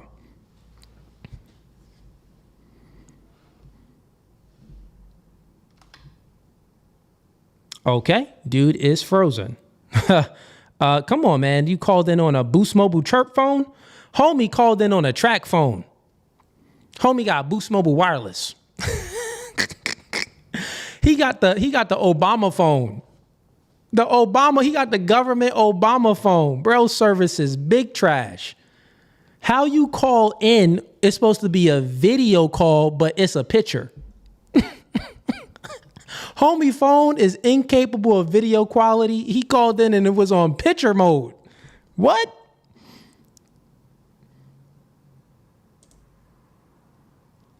Yo, okay, I see some movement now from you. Welcome to No Fugazi Podcast. Can you put the whatever you smoking to the side? Because we live right now. And what do you want to debate about? Oh, yeah, I know that you had jokes. You got your father Abraham there, but you ain't got the wisdom of Abraham. Oh, bro. Listen, I can't hear you. You got the worst service. First you came in and your screen was frozen on picture mode. Now you came in and you sound like Darth Vader, nigga. What? Homie called in sound like Luke Skywalker, I am your father. Bro, that's what you sound like right now. Bro, listen, man. Get out the hood and get a better phone. Listen, this is what you got to do. Go to Dunkin' Donuts. They got free Wi-Fi. Go to Dunkin' Donuts, man. They got free Wi-Fi. You go there, you'll be straight. Someone said, bro, it sound like Future. Yeah, like what? Metro PC. Homie joined the stream on dial-up. He joined the stream on, a lot of y'all could be young, but listen, before back in my day, you had dial-up. meaning that you couldn't use the phone if you was on the internet, right? Them Jones was basically connected. You couldn't use the house phone if you was on the internet, and it made a noise too. Couldn't fax nothing. That's crazy. Someone said he was on Simple Mobile. I never heard of that. Wait, what is that? What is Simple Mobile, bro? That's crazy. Bro from the future with that robo talk. Yo, you gotta let a chat. Y'all be cooking people. Yo, y'all be cooking people in the chat, man. What's this? Luca Mobile? What? What's that? Some service in Puerto Rico? Nah, some service in Dominican Republic and Cuba? What's Luca Mobile? Oh, man. All right, listen, man. Tonight is open panel debate night. I see y'all cooking, homie, in here. Consumer Sailor. Oh, snap. He used the voice modulator. Oh, y'all cooking, homie, right now, bro. Y'all is cooking, homie, right now. We got Fannie Willis sends in $10. Cooley, you cooking them as usual. Tonight ain't even debate night, and I'm cooking them right now. Shout out to you, Fannie Willis, supporting the channel. I'm not bringing up any of y'all chats on screen. I did that just because it was funny, right? Just because y'all making jokes, I put it up on the channel. Oh, here go the dude right here. What'd he say? He said, when I showed my house, you kicked me off because I don't live in the hood. Wait, what? This was the guy that was just on, listen, bro, just come back in, but make sure you in Wi-Fi, bro. You gotta be in Wi-Fi. Like, how can your service be that bad in America? Like, nigga, are you on Pluto? A homie called in from Mars. I am calling in with no Fugazee. Yo. All right, tonight is open panel debate night. Let's get some more people up here, man. And this is funny. Let's get some more people up. We got some other super chats that came in. Let me see. Let me see if I can bring them up. If they still in here, hold up.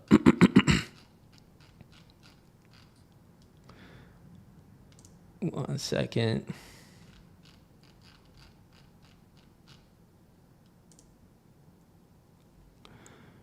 All right, we got Wicked Dreams. He says, please say this in African accent. Welcome to No Fugazee podcast. We do it live. Shelly, you look 39. Also, that guy was still there. You just didn't see him blending into the dark background. Okay. Are you probably speaking about the last guy that was on? Boy, y'all want me to use, y'all funny, man. I'm not doing an African accent, man.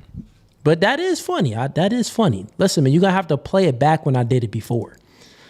What Kid Dreams, you funny. The mods in here is always making fun of me, man. But, you know, that's called life. Oh, we got Tyga in here. Appreciate the support. Tyga and What Kid Dreams coming through. Tyga says, say this. African accent again. When God said, let there be light, I was out of town. Isn't that a joke from Michael Blackson? I think that's a Michael Blackson joke, if I'm not mistaken. That may be a Michael Blackson joke. All right, we got, okay, came back in. Let's see. Welcome to No Fugazee podcast. Here's another chance. Speak for me.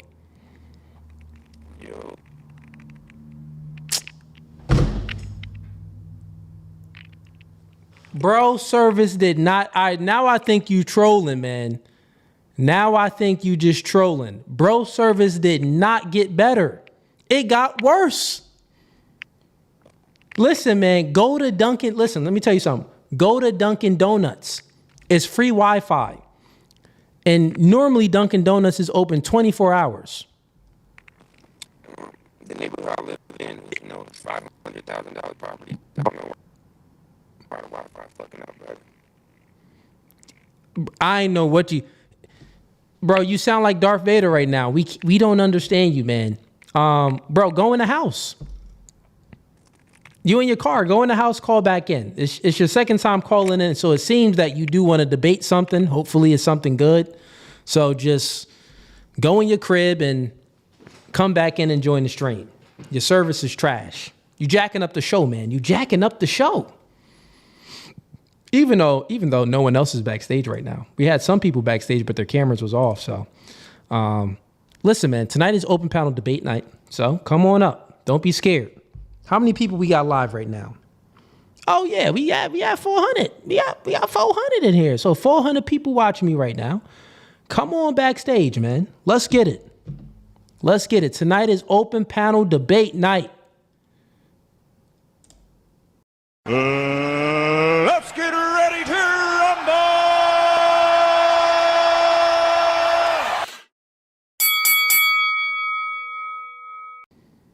Don't be scared. Do not be scared. Come on up. Open panel debate night. Lately, I've been doing a lot of reading lately, actually. Been doing some reading. I don't read enough, right? But I've been doing some reading and trying to sharpen up my tools in regards to religious debates religious debates when it comes to like proving God's existence and things on that line. So yeah, I've been sharpening up my tools. So if you guys want to come in and if you're an atheist, I think I'll be more prepared than ever before in a debate for proving God's existence. Basically, religious versus atheists. So if you are an atheist, come on up, man. I'm feeling like I'm gonna obliterate somebody. Yeah. Other than that, what other research I've been doing? I've been sharpening up my religious stuff, reading a good book, and hearing different perspectives when it comes to proving God existence. Did I debate that on this channel yet? I think I did a little bit before. I did a little bit before with using transcendental categories, which that's like irrefutable. Certain atheists and agnostic people, they wouldn't even understand. They can't even, for some reason, they can't really comprehend the transcendental arguments. I'm not sure why, but from what I've been seeing, they have a very hard time grasping that idea. And if anyone doesn't know what the transcendental argument for proving the existence of God, but not even just proving the existence of God, you can also utilize it for proving the existence of a specific God, which is the Christian God. And I've been doing a lot of research on that. So a transcendental argument is, what are some things that's transcendental? Transcendental categories. That would be like the self. That would be things like the law of the laws of logic. That will be things like, morals. That will be things like knowledge, many metaphysical type of claims that's out there that the atheists would presuppose that we already have an accounting for those things that are immaterial. They would presuppose those things that are immaterial, and they would make an argument like, well, I don't believe things that's unprovable or without any evidence. That's normally their argument, because they're atheists. They don't believe that God is real because they don't think that there's any evidence. They don't think that no one can prove it. The irony in that argument is that they believe all of these transcendental categories that is unprovable. You can't prove morals with science. You can't prove the self with science. You can't prove the laws of logic.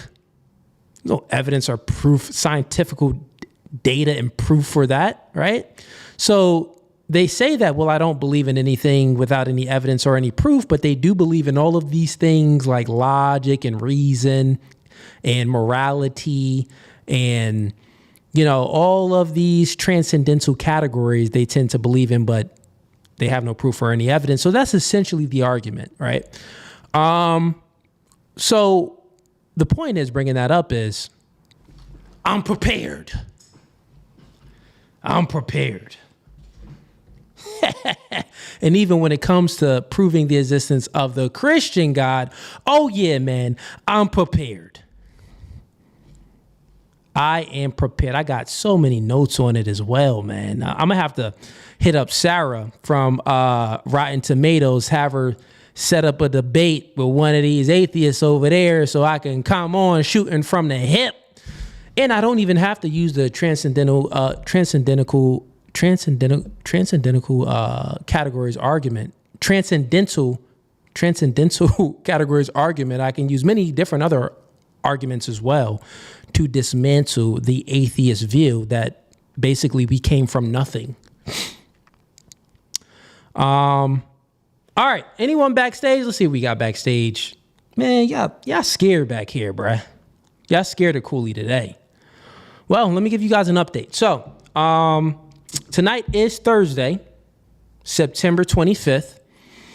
I will be going live and doing a full panel dating show this Saturday at 8 p.m. Eastern Standard Time. So this Saturday at 8 p.m. Eastern Standard Time, we'll be going live. So if you have any plans this Saturday, if you have a date, if you got anything going on, tell your shorty or tell your date that you finna go to the crib. Instead of Netflix and chill, you finna No Fugazee podcast and chill, because we got a full panel dating show this Saturday. I don't even know how many girls we got lined up. It could be like 6 to like 12. Who knows? But I know my team and we probably scheduled it's been a lot. It's normally we schedule a lot and only a few show up. That's how it happens over here. All right, we got some people coming in. When you come in, make sure your camera is on. Make sure your microphone is on as well when you come and join the stream.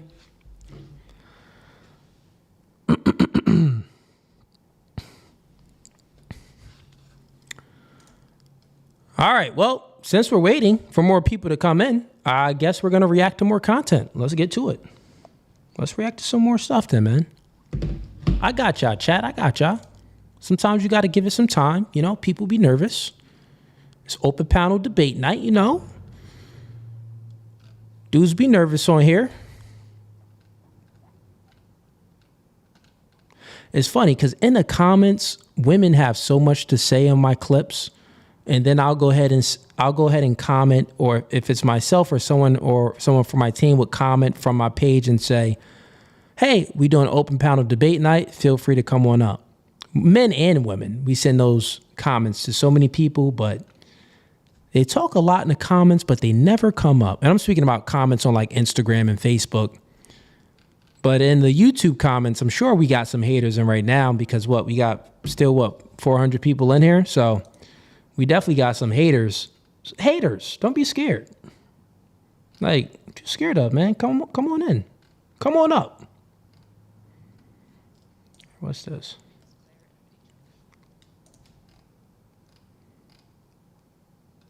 All right, we finna react to some more stuff. Hold up, I'm just going through the clips real quick to make sure there's no music in the background, so then we can react to it. 1 second.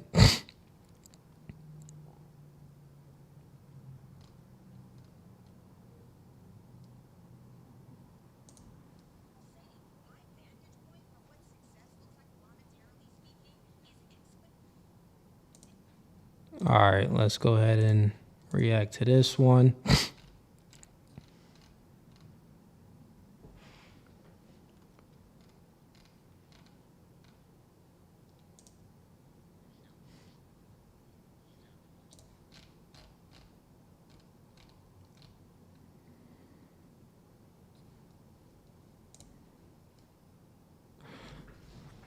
All right. So one of the members sent the clip in just now. What's this? Let me review it real quick.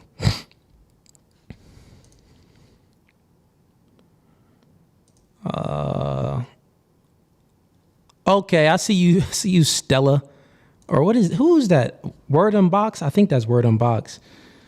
I see the clip you sent in. We can react to that in a second. I got you. We got someone backstage though. Welcome to No Fugazee Podcast. State your name. Where you from?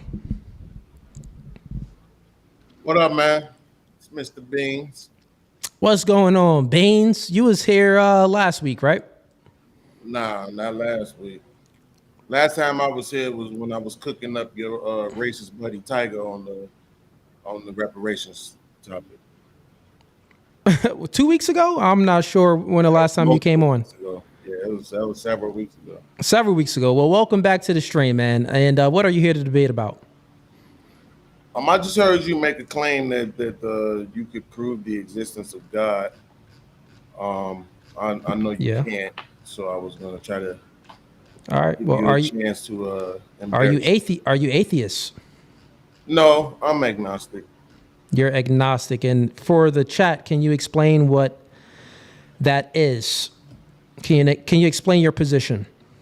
Yeah, in layman terms, basically agnostic means you don't know if there's a God, not necessarily trying to, figure it out, or, you don't know, you don't really care.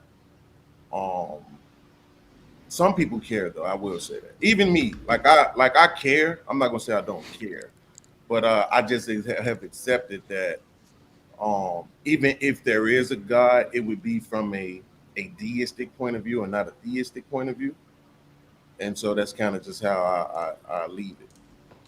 And by a deistic point of view, what do you mean? So deistic means if there is a God, he's not involved in the affairs of man, right? There may be a creator, right? There may be some entity that created everything around us, but he's not blessing people with cars, blessing people with husbands. He don't care how much sex you have and all of this other stuff that religions tend to preach. If it's a he, right? Okay, so and that's the reason why I asked you, what do you mean by a deistic God? Because deist means singular. Well, no, deistic just basically means, layman's terms, not involved in the affairs of man. Okay, well, that's your definition of it. Okay, so he's not involved in any of the affairs of man. Yeah. So like meaning that there's like no judgment. So there's like none of that. He's just not gonna judge. It's like he maybe created us, but it's like go ahead and do what you want. Absolutely. Okay, and you said that you would lean more towards that. Absolutely. So if you would if you had to pick. Yeah. So if you would lean more towards that, how do you explain meaning? That's a very broad question. What do you mean? Meaning, just like we all find meaning in things. We find meaning in many different things. How do you explain that? What's the purpose of life?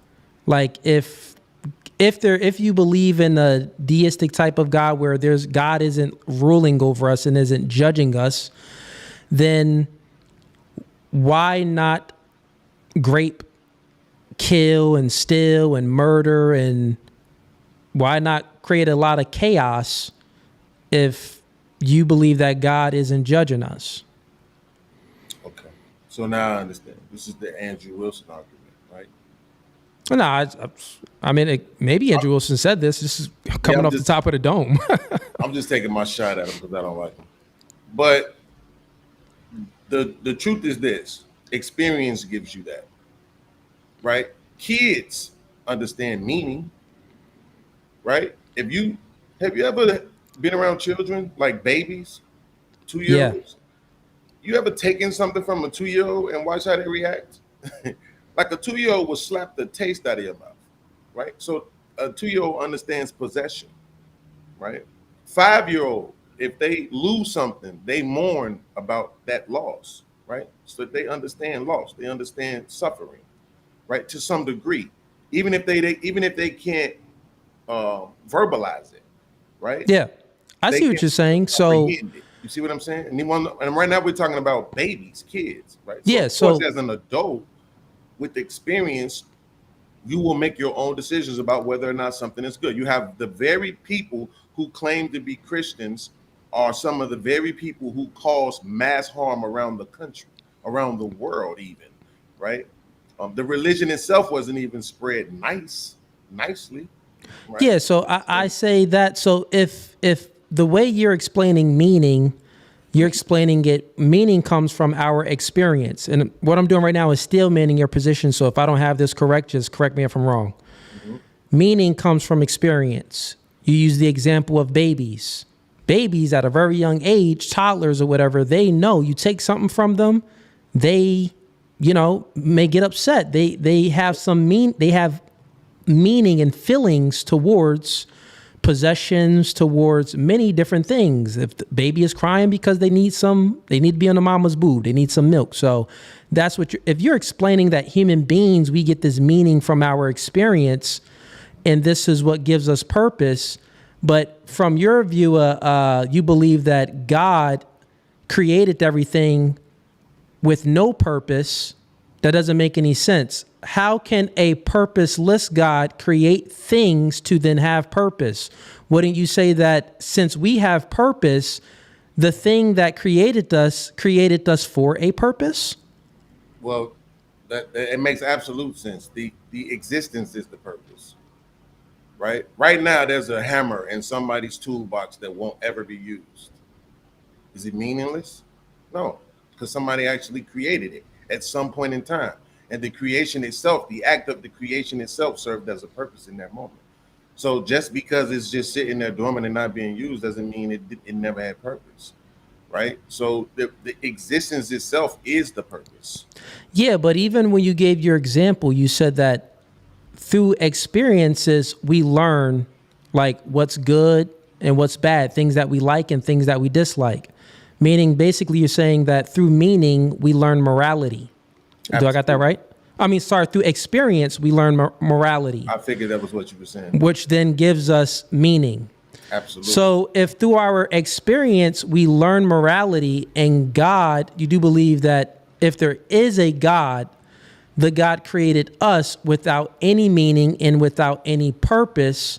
So if he created us without any meaning and without any purpose, how do we then have the ability to create meaning and purpose without the entity creating this in us? So this is a glitch in your matrix. Right? Sure, go ahead. You repeat the question twice, you're going to get the same answer, right? The existence in itself is the purpose, right? The meaning is in the purpose is in the creation. Again, we create things every day. But what I'm saying is, nobody ever used it, it wouldn't make the creation itself purposeless, right? The experience in the creation in itself was purpose. So there's no absence of purpose. Okay, but what I'm saying right now, you're just making a circular argument. No, you're making the circular argument because you're not accepting the answer.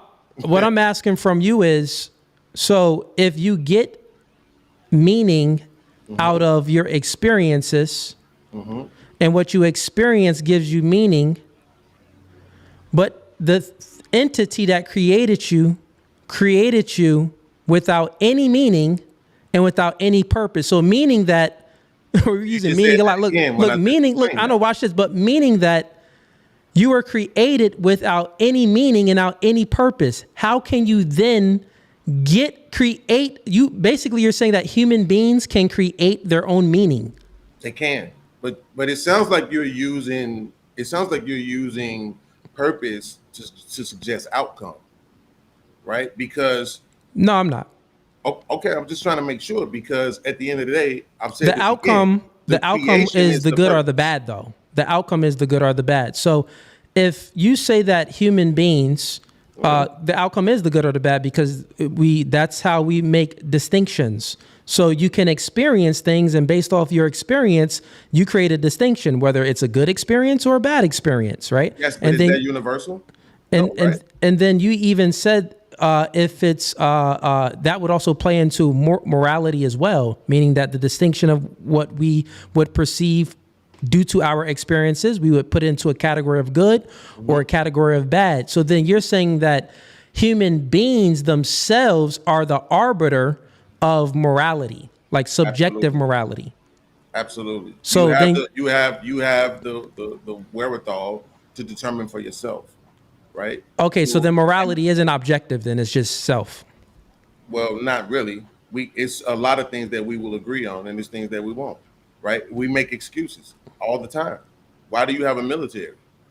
Why do you send people off to war and to violate and to rob and to pillage and to grape and do all those other things? Why do you do that? Right? And literally, we people, like I said, the majority of people who do that also claim this religion that says you shouldn't do that, and yet they still do it. Right? Yeah, so someone can say that they claim something, but not, practice what they preach and not follow it. You know what I mean? So, and not only that, we're all flawed individuals. We're all within sin. All human beings are within sin. So that's just humans' nature because we're in a fallen state. But what I'm saying here is your purpose, right? What you say?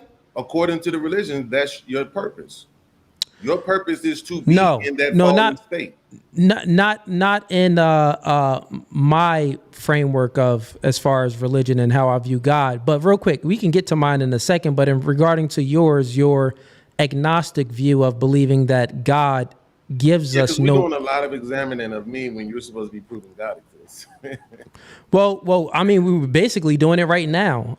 We're doing a cross examination. You came in, you're giving your point, and I'm doing a quick cross examination, and you could do a cross examination of me as well, in regards to my beliefs or however you want me to prove things. But since you believe that morality is subjective, then basically you are your own God if you believe that it's subjective, because it reduces down to your preferences.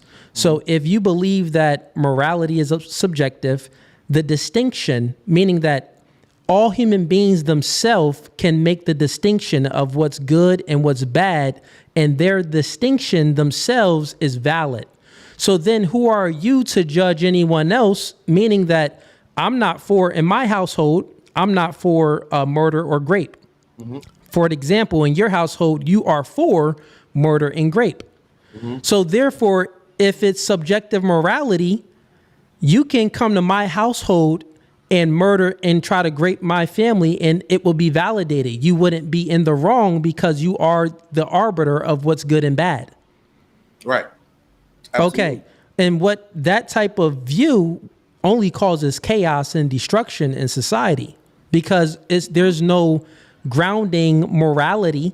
Everybody is their own God. It's a selfish view of looking at the world. Right.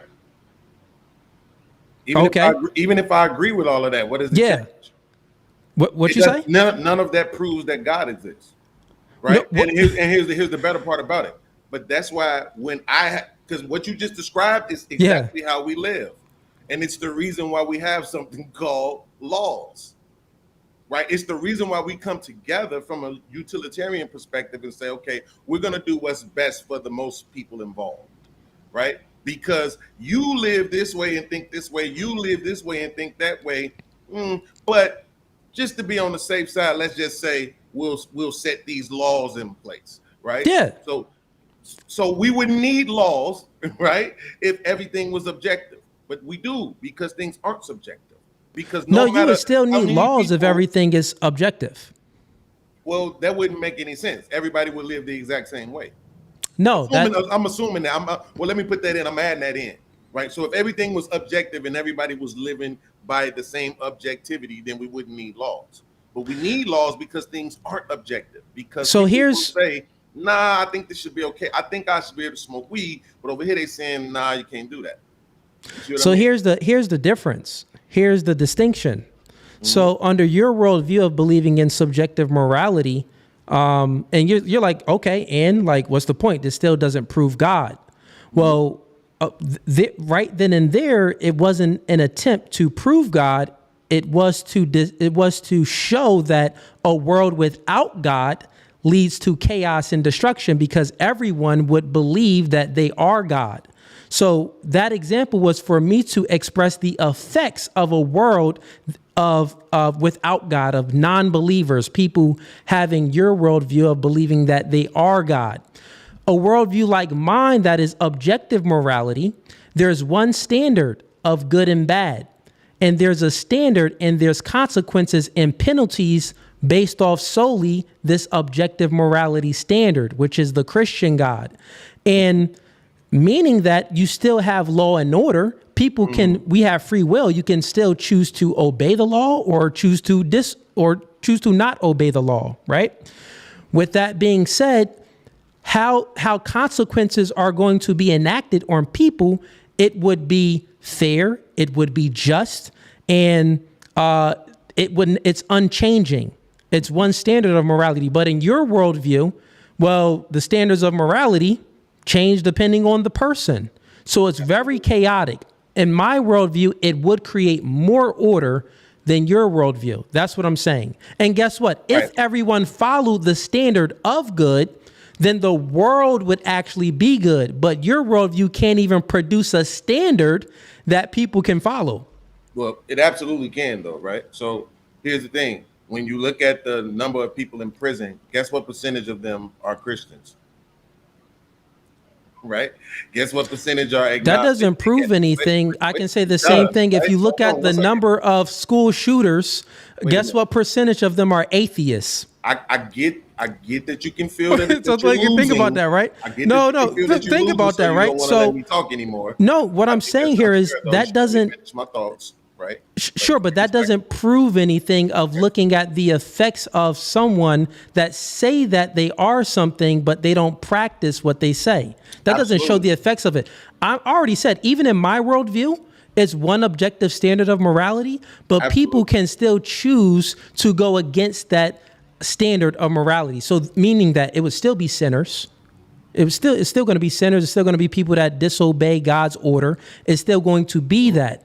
But the effects of it is not going to be as detrimental of your quadrillion, infinity different standards of morality. That is not one true standard. That's what I'm saying. But go ahead. I'm sorry. You were going to say something. You were using an example, but it didn't work out right. No, you're trying to make me forget, right? Which is why you're over talking. No, I didn't. Go ahead. The floor is yours. That you're losing, right? But the fact of the matter is this: when you say that about it being a gazillion standards, well, that's not true because it ain't a gazillion things, right? It's really only a few things, really, right? When you really sum it all up. So if that's the case, then why do men believe that they're a woman and women believe that they're a man? See what I mean? But I'm saying, but there's so many things. Why are there pedophiles and there's people that identify as being attracted to younger people? And this is like acceptable in certain fields. Why you have to explain then Papua New Guinea? You're not allowing me to explain anything. But you're saying these things, but there's so many things that I can say to refute it. Go ahead, Beans. Go ahead. That's what I'm saying. Sure, go ahead. You sure? Yeah. Go ahead. All right. So what I'm saying. Ask me a question too at the end as well if you want. You could ask a question too. I wanted to do that in the beginning. You want to examine me, but let me go ahead and checkmate you. Right? Go ahead. Sure. The fact of the matter is that when you make this argument about what it would be if there was no God, it's wrong because we would still self-police.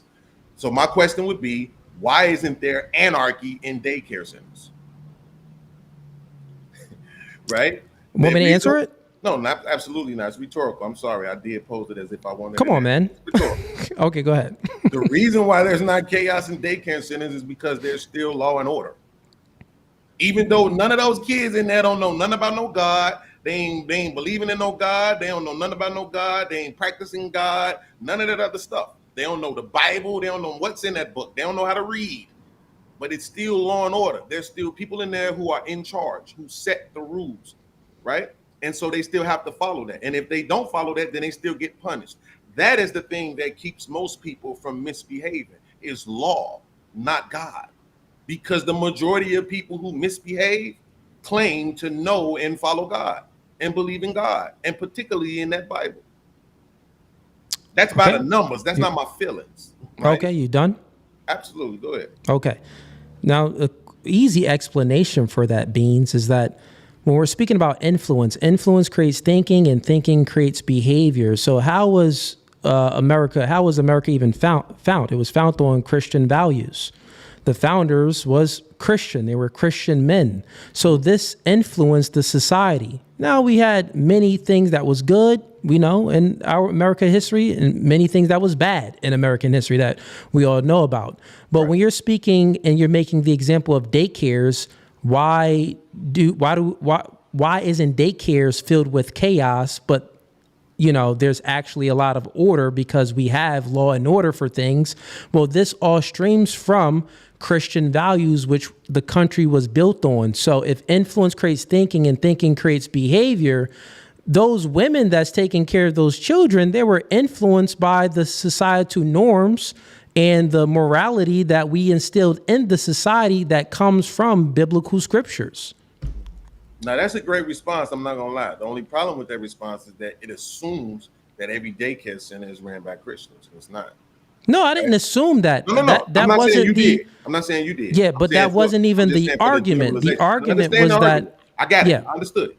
I'm saying the generalization of it, though, right? All I have to do is argue that not all daycares are run by Christians. What about the ones run by Muslims? And that wasn't even my general argument. I never even understand that, but do you get the point? I never said that they were all ran by Christians. I'm saying not that saying you did. the the society that we built influenced many teachers, influenced many things where we're not just acting out in a chaotic way all the time. This society was already built off of these Christian values. Now imagine, let's say this, imagine if there was limiting it to America. Let me land my plane real quick though. Let me land. Middle of talking again. Let me land the plane though. I'll let you speak. Let me land the plane. What you're doing is you're saying that I'm limiting it to America. No, you spoke about daycares. I assumed that it was here. Have you ever been in a daycare in another country or know about a daycare in another country? This is why I was just trying to let me explain. So we're speaking specifically about America. You get what I'm saying? But can't say but you can't. But Cooley, you're smarter than this. Come on. I know. I know it's debate. I'm smart right now. Andrew Wilson, dumb shit. Right? Nothing is dumb here. I'm not sure why you keep bringing up Andrew Wilson. Because I don't like him, and he's the person that I see do the worst kind of debating shit. So I'm asking you let's not do that. Yeah, man. He's a good friend of mine. He doesn't. I don't know anything about any bad debating tactics or things that he does. So okay. Yeah, you don't have to mention other creators on my stream. Cool, got you. What I'm saying is this: when you say that about America, then all I have to do is ask you what about these other places that have daycare centers. That's it. That's all I have to do is ask you that, because they're not all Christians, right? They're not all American. So you can't minimize it to that. They're not built on that foundation. Why do they have the same success? Why are the kids in the Buddhist, and why are the kids in the atheist, and why are the kids in the agnostic daycare centers not having these issues, bro? Because they're still law and order. I can explain that for you too. Okay, go ahead. If you want, you're saying that I am. You're saying that I'm going to repeat it back. No, I'm going to repeat it back to let you know that I understand. I didn't say you didn't understand it. I said you're not responding to the premise of my point. You're just rebutting. Okay, so maybe I'm not understanding it. And if you don't think that I'm responding to the premise of your point, is the premise of your point to say that law and order, pretty much triumphs all, like it trumps all? Law and order, meaning that in order for us to create morality by creating law and order. Is like that the point then? No. Because we were speaking about morality before. Absolutely. No. What I'm saying is that your point about why there's not chaos in the daycare center was because it was Christian based. That's a silly argument, because not all daycare centers are Christian based. Yeah, well, in America, what I said in America, I said influence creates thinking, thinking creates behavior, and since this country was founded on Christian values. Not saying that we followed them all back then. The people that founded the country. Not saying that we followed all of the Christian values, but the values that we did follow, it still holds weight till today. That's all I'm saying. Right. We're talking about the teachers or the daycare workers, but the students themselves, the kids in there themselves, what are they following? right? They're not following Christian values. They're following the law. Okay, so you're saying that the kids are following the law. Got Absolutely. it. They don't know nothing about no God. They know Got it. law. So They know I need to be quiet when they say be quiet. It's time to lay down. It's time to lay down. They know those kind of things. Same way how a dog is trained, right? Like to be obedient, right? They know that. So I'm saying if a kid can have that, how can we argue adults couldn't? If kids can understand law and order without having the knowledge of God, how can adults not understand law and order without the knowledge of God? That sounds insane to me. Okay. And where does law and order come from? I think it comes from experience. Okay, so law and order only comes from experience. Well, it's not only, of course, because we have religion. So, of course, but I'm saying in the beginning, unless you believe the story in the book, which I'm guessing that you do, right?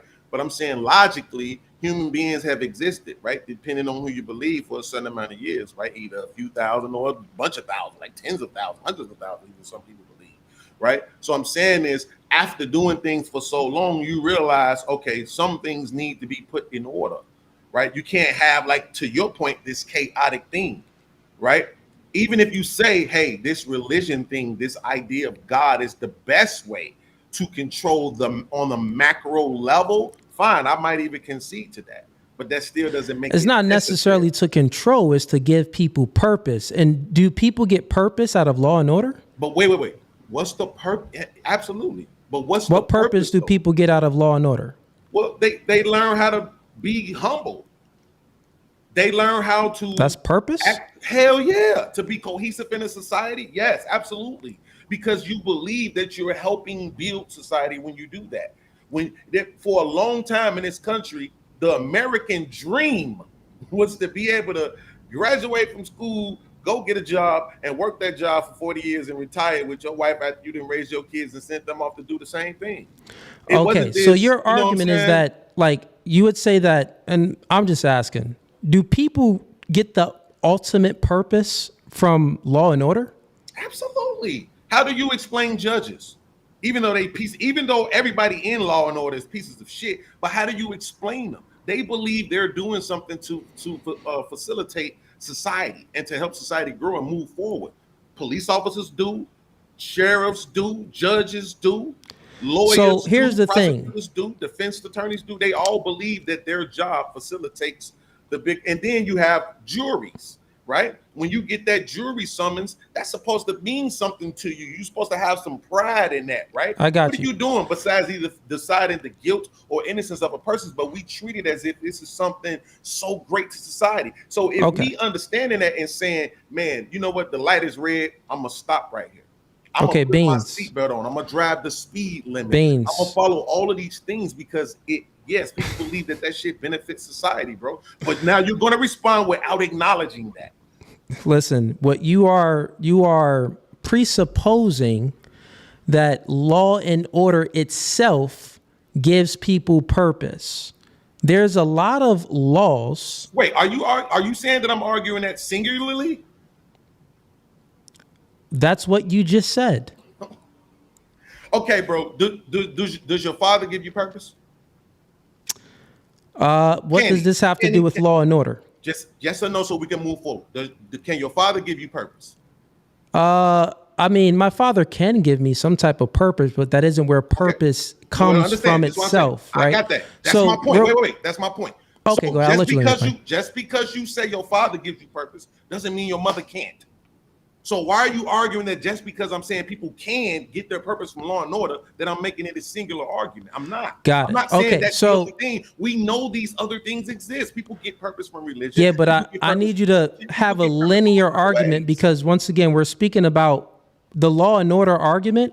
That was your argument. And that strained from you tried to prove morality. We were having a moral argument when it comes to the distinction of good and bad. And in your worldview, I said, well, if it's all subjective morality and everyone is the arbiter of good and bad themselves, meaning that they're basically God. They are everyone's perspective of good and bad reduces down to their preferences. So then you try to make the argument, well, it wouldn't just be chaos in the world. it wouldn't just be chaos in a world like that, is because we still have law and order. Now I'm asking you, yeah, we have law and order that is created by man, but law and order, is that what you are subordinate to? Is that what gives you purpose, law and order? Well, no, I'm not. I'm saying it can, right? Which can Okay, is the word. It matters. But that's not my argument. Okay, so I would Not just in say the there's general many laws that is not beneficial to people that will actually be detrimental to people. You get what I'm saying? So I'm we not can't. arguing So from an absolutist point of view. Why would I? got it. But then what's the when we're? But that's the thing. So your argument still reduces down to chaos, because even if there is law and order, look at Papua New Guinea. Papua New Guinea is a little island, and in that island, as a rite of passage, these little boy soldiers gives fellatio to the male soldiers as a rite of passage, and that's their law and order. And under their society, it is deemed as moral and it is deemed as right. Once again, under your worldview, as subjective morality, you would have to accept that standard in Papua New Guinea and what they do. You would. That doesn't make any sense. If everyone is the arbiter of their own morality, listen, Beans, stop it. Listen, Beans. If everyone is the arbiter, this is checkmate for you. Look, no, if you're checkmating yourself right now. No, listen, Beans. I don't even think you can even comprehend these things. Even when you bring up law and order, you put all of these presuppositions in there for law and order to justify things that are good, to refute your system being chaotic. Meaning that there's always going to be law and order that is not good for people, because you don't have any grounding for your morality of what's a right, what's a standard of good and what's a standard of bad that everyone follows. Right. And your system, it can be law and order for one town. It can be law and order for a different town. It can be law and order for their house and law and order for another house. No, it does. Well, currently right now, under this secular society, we are seeing the effects and how it is decaying the society right now. So listen, I'll let you speak and get it out. And I heard your worldview. Just listen, bro. Why you cut me off? Let me land my plane, though. I'll let you speak. What you talking about? I'm saying let's have a conversation. It's a debate, is what I'm saying. I'm saying that currently the society that we live in today, the West is secular, bro. It is secular. So you're asking me a question while I'm still giving a statement, but I'll go ahead and I don't know the exact date of when it became secular. I would say that it was always founded. It depends on the definition of secular that you want to use. If you're talking about the separation of church and state, it wasn't founded on the separation of church and state. It was founded that every state had their own church, and their church had their practices and the things that they adhere to. So it wasn't founded secular, but it moved towards more secular values. And currently right now, we're seeing the effects of that with the destruction of the nuclear family, the indoctrination of feminism, which is destroying the nuclear family. We got over 1 million abortions per year. We got the ideology of transgenderism and all of these other things that is decaying the society. So with all that being said, your law and order is not going to stop your society decaying, because once again, we are living in a society currently right now where the Dems have one view of what's good and bad. The Republicans have another view of what's good and bad, and they're always fighting over power. And we see when the Dems are in power, man, recently we are seeing it with the Dems in power. That's where you get the rise of LGBTQ, the rise of feminism, the rise of all of these weird ideologies that's destroying the nuclear family and that's destroying many things in society. But yeah, man. So I don't know what you're talking about. I can't believe you just how can you? So I got a question for you then, Beans. So we basically got off, I would say, proving the existence of God. To not really, we didn't fully get off of it, but and under your worldview, once again, you do believe in subjective morality. So since you believe in subjective, I got a question, because I want to see how How is it not going to reduce down to people's preferences? Well, at least, do you agree that it does reduce down to people's preferences, or do you not agree with that? Because if you don't agree with it, we can debate that. You're kind of granting this, which is making it easier for me. Right? Belief is a word I don't like to use. I accept what I can see. I accept what I notice. Right? That's the difference between an agnostic and a person of faith. You believe and you just have faith in the unknown, in the unseeable, right? In the unproven. You do too. I don't, right? I look at what I can see. So I know when I did a debate recently with a 20-year police chief. You know what he told me? Man, if we just, y'all always talking about defund the police. If we got rid of the police right now, it'd be chaos. It'd be anarchy. That's what he told me. So can you but you can't. How is it that if we got rid of the police, it would be but Beans, you can't. Come on, bro. Well, Beans, you said a whole lot there. Like you said that you believe in what you can see. Literally just shut up and let you, I know it's your show, but that's crazy, man. That's what I'm saying. Beans, you said that you believe real quick. You said that you believe in what you can see. You believe in basically evidence, things that are provable. But I said that no, that isn't true, because if that is the case, then you believe in the self, you believe in language, you believe in logic. You can't prove logic. You believe in believe. You're using it incorrectly, right? Okay, I'm using belief incorrectly. Yes, because there's a difference between believe and accept, right? Remember I told you, I said if I had to choose, right, between if somebody said you have to choose that there is a God, I said I would choose deistically, right? Because deistically actually makes sense. That's logical. There's evidence for what people deem a creator. I've seen some evidence. There are some things that repeat itself so many times that it seems like it has to be the work of a creator, right? Okay, so your belief. But does that mean I believe? No, that means I accept that is plausible. You see the difference between acceptance and belief? You keep saying belief because you're trying to sway the audience to view me a certain way instead of accepting what I'm saying. Okay, got it. Okay, so you actually don't believe. With my argument, I don't believe nothing. Okay, so you don't believe anything. Argument about chaos, right? The reason why I use children, because I'm saying adults are absolutely capable of what children are capable of, right? So if I'm not saying in my worldview I believe, I'm saying I'm looking around. I live in this Christian country. I live in this country where it says in God we trust on the money, and people will delete you for that. Right? The same people who say they believe in God, the same people who pray, the same people who get on stage and say, okay, you're going off on a monologue and a tangent now. Okay, listen. Bro, listen. You say that you believe. Come on, man. So, but you're saying that you're trying to make a distinction that, well, it's not like belief. I'm pretty much saying that I accept things, but I don't believe in anything. So you don't believe in anything at all? No. I thought that when you came in, you said that, well, I do believe that there is an entity out there, but whatever the entity is, how much money you want to bet? It doesn't judge us. How much money you want to bet that I didn't say that?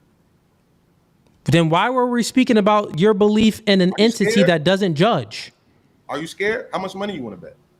Then why did you say that? That's what I didn't say this. You said that you believe in an entity that doesn't judge. You asked me to explain deism, and that's what I did. Oh, but is that what you believe or no? No, I never said I believed it. You asked me to explain it. Rewind. Okay, got it. So you didn't want to bet no money. You explained it. No, that's totally fine. You explained it, but you don't believe it. No. Okay. Because you asked me to explain what that means. I said I'm agnostic. You said, can you explain what that means?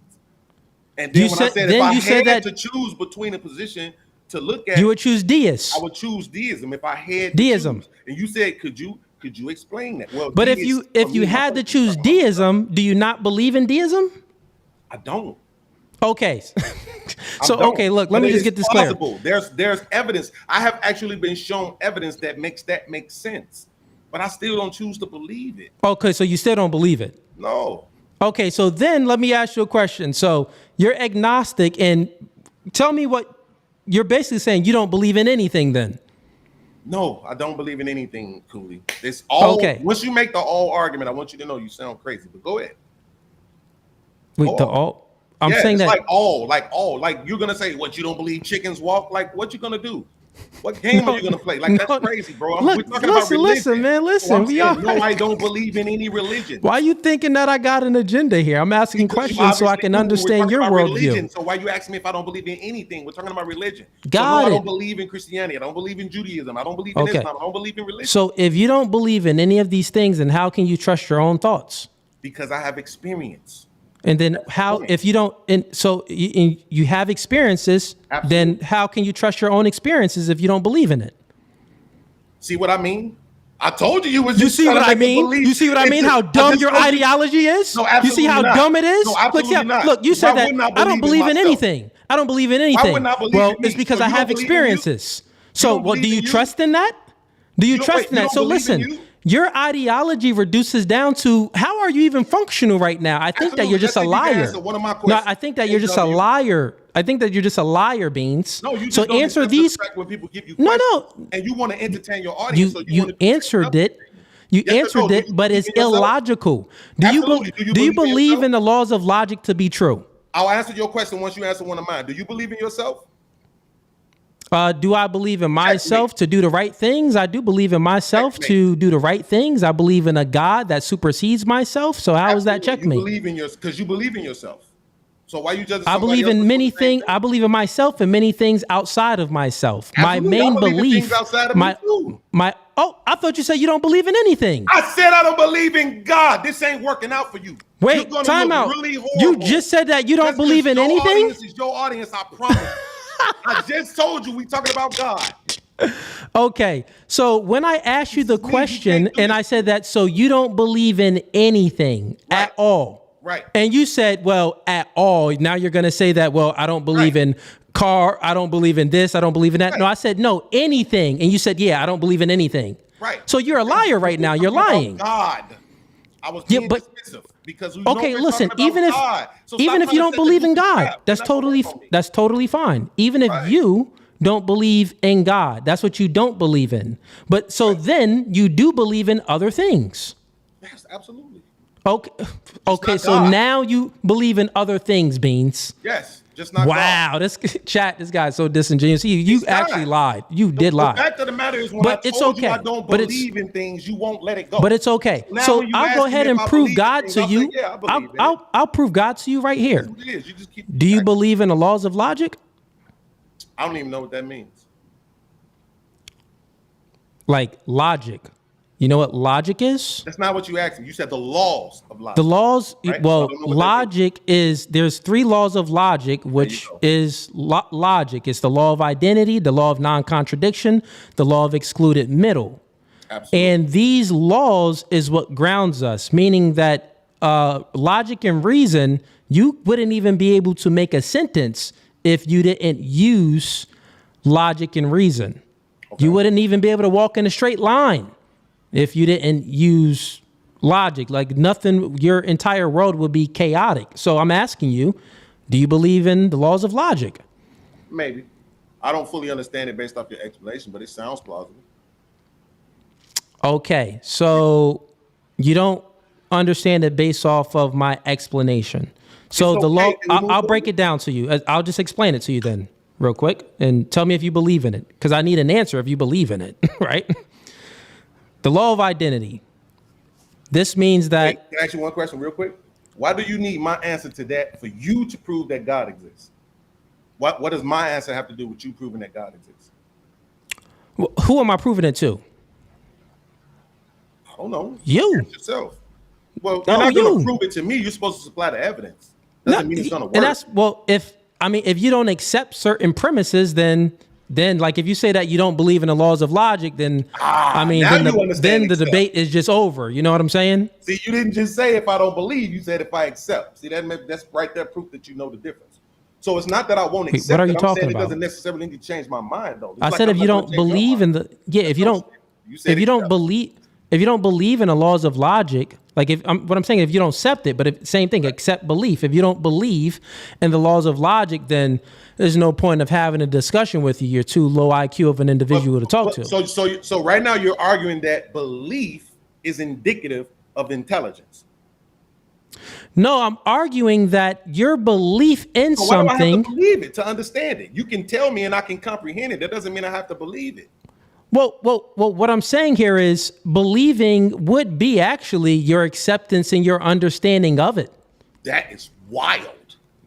Yeah, it would be your it would be your understanding of it. If think about it, if you don't truly believe something, you may not. Can you really trust your understanding of the thing that you believe? It can even be false. You can actually believe in something that's totally like not true, right? But if you accept it, then it's like it means more to you. It creates more meaning for you. So when we're speaking about belief, and I need you to answer this question, right? When we're speaking about the laws of logic, if you do not believe in the laws of logic and you think that you can still operate how you're operating right now and making sentences, I can refute that and tell you that no, I can prove it to you that you wouldn't be able to make a coherent sentence currently right here today if you did not utilize logic. Right, but I'm not arguing. So I'm telling you, how aren't you? So do you not believe that the laws of logic is true? I accept the premise. I accept that what you're telling me is accurate. So I don't have to believe it. Okay, so if you accept that what I'm telling you is accurate, then you do. But if accurate would be right. No, that just means I believe you're explaining it correctly. That's what accurate means.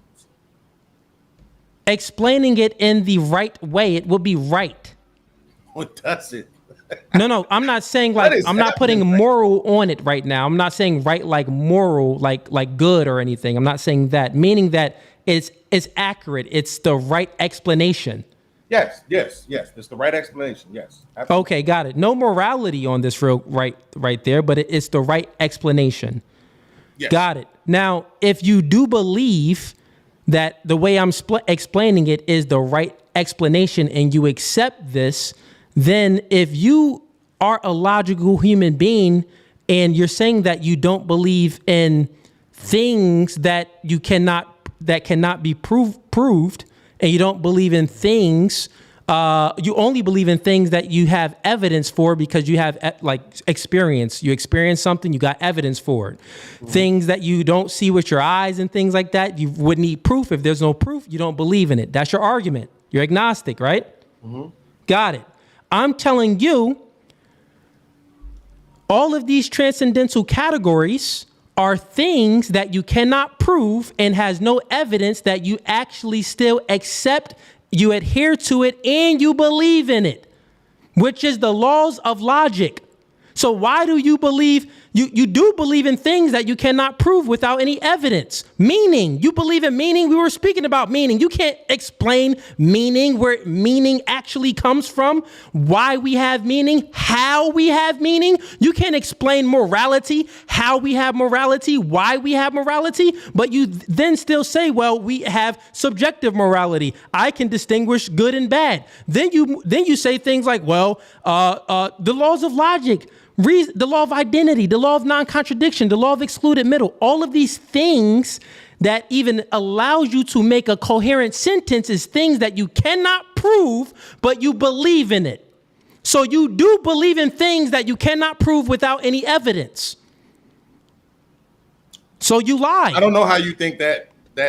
So you lied. What that does is your argument is I do not believe in God because we can't prove it. There's no evidence for God. I don't. And then you say I don't believe in anything where there's no proof or no evidence, but you do believe in all of these transcendental categories where there's no proof and no evidence. This is what you just did. You asked me about the law of logic. I told you I didn't even understand it. I didn't even know what it was. You explained it to me and told me that I believed in it.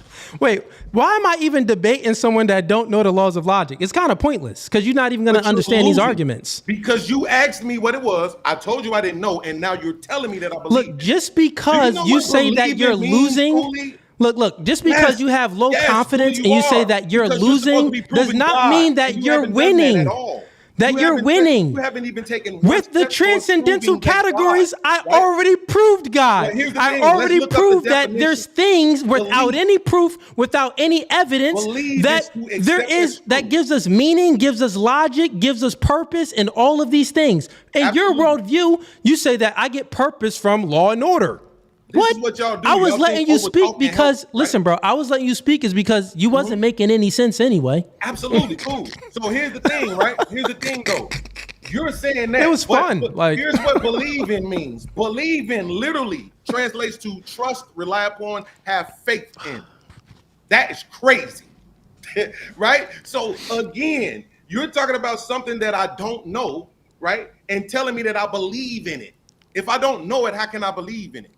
You can't believe in something that you don't know. You can believe in something that you can't see, something that you can't taste, hear, feel, right? That's what faith is. Faith is trust or belief in, right, with the absence of evidence. Do you have faith in logic? No. What you're gonna do is accept the Do you fact have that faith you in are morality? absolutely wrong. No, Because you were believe in absolutely wrong. Means have You got faith low in. IQ. And I don't have faith in that. Yo, Beans. How can I have faith in something that I didn't even know anything about?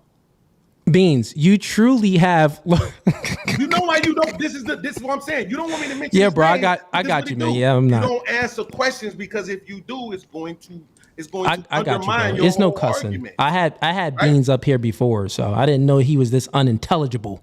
But anyways, Beans. We'll see. You've been lying about a whole lot of things too. You've been moving the goalposts and going back and forth on belief and faith and all of these things. In anything because you asking me the circular question, so I gave you the answer you wanted to hear. And if you look at my face and my tone, you can see that it was dismissive because it's unfair. This is different, bro. I get you trying to entertain the folks. I don't do that on my channel.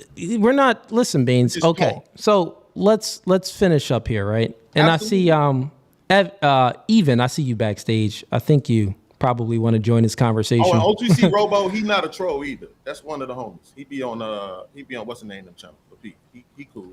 He just internet problems. He wasn't trolling. Who? OTC Robo. Oh, the dude that came up before. Yeah, who had the Darth Vader voice. Yeah. Oh, you know that dude. Problems. Yeah. Oh, okay, he was having internet. Yeah, I thought he was trolling for a second. Nah, okay. He wasn't trolling. All right.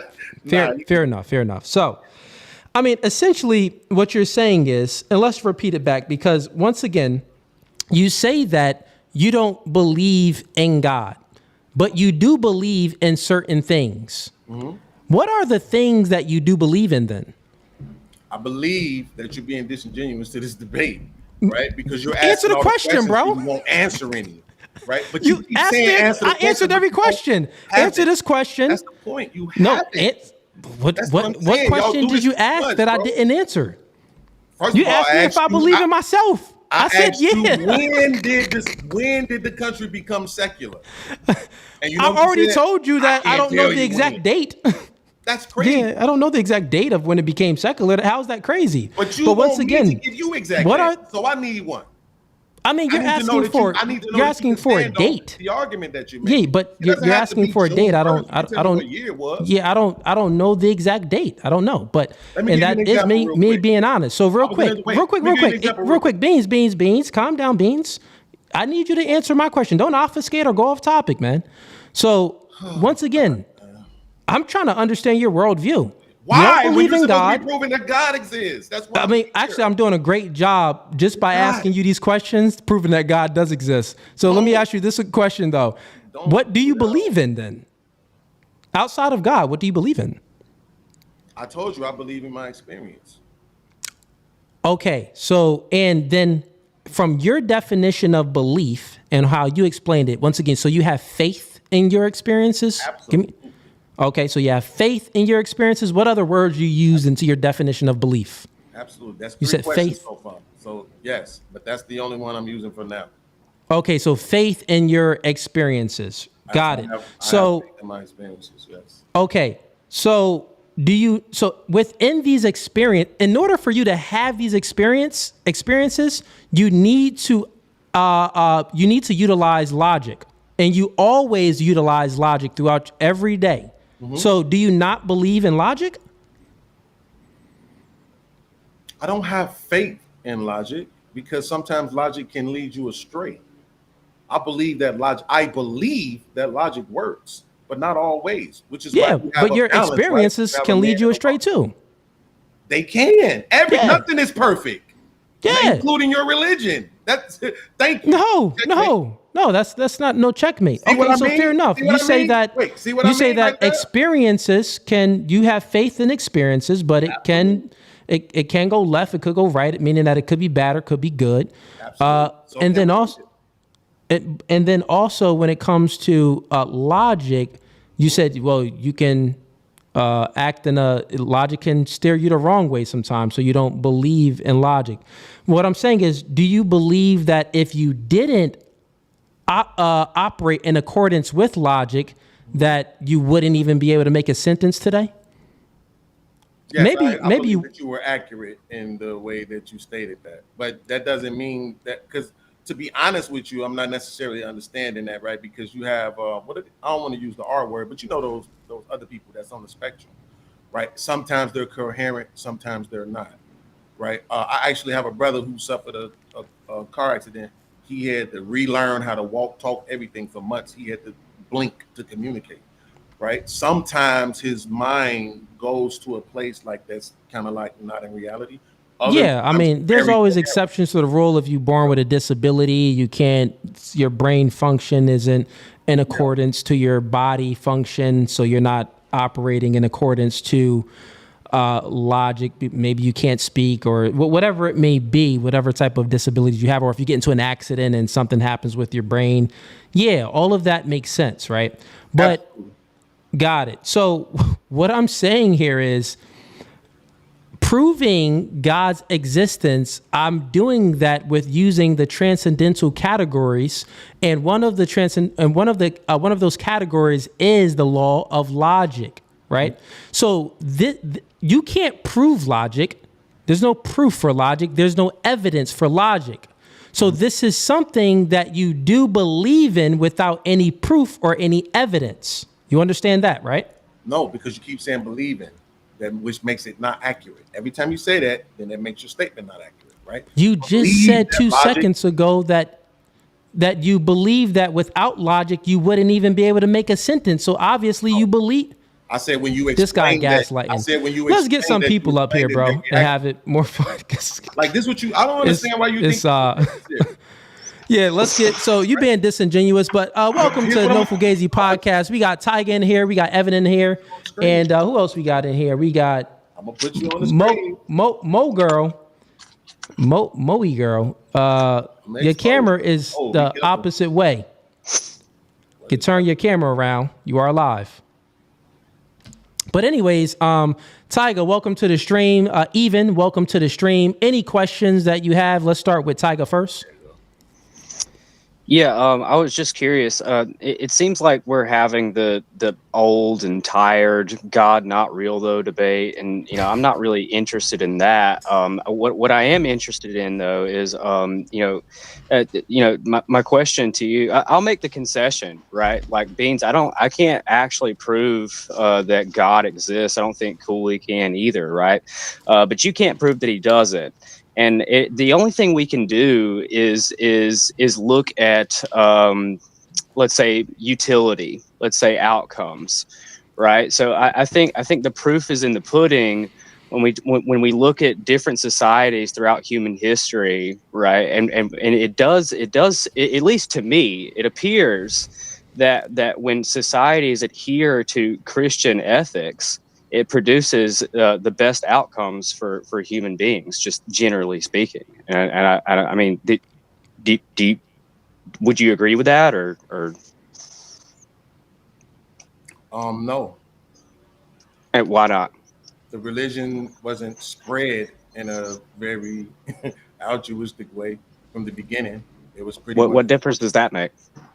Well, because if the religion itself was used to impose violence, then you can't argue that the religion itself. Worldview hasn't been imposed through violence. Has there ever been a worldview that wasn't imposed through violence, Beans? Has that ever happened? I'm done with this. Not letting me talk shit. Y'all can have that. I just asked you a question, He asked bro. you a question, man. Go ahead and I was answer in the middle it. of a sentence. We're not doing this dumb shit, Cooley. I was in the middle of a sentence. Come on, Yeah, man. y'all was having a back and So forth. Go ahead, finish you're your just gonna sentence, spurg man. now? You're just gonna Don't make spurg? me clip you up, Cooley. I've seen people do this to you, and you have to ask people, can you finish your sentence? Yeah, go Here ahead, comes finish your the sentence, spurging. man. Go ahead. Come on, man. Go ahead, finish your sentence, man. The floor is yours. At the end of the day, guess what? It wasn't nice for black people here. All while all that religion shit was going on, it was fucked up for black people here. So it is what it is. I think it was Christianity that justified the freeing of the slaves, if that's what you're getting at.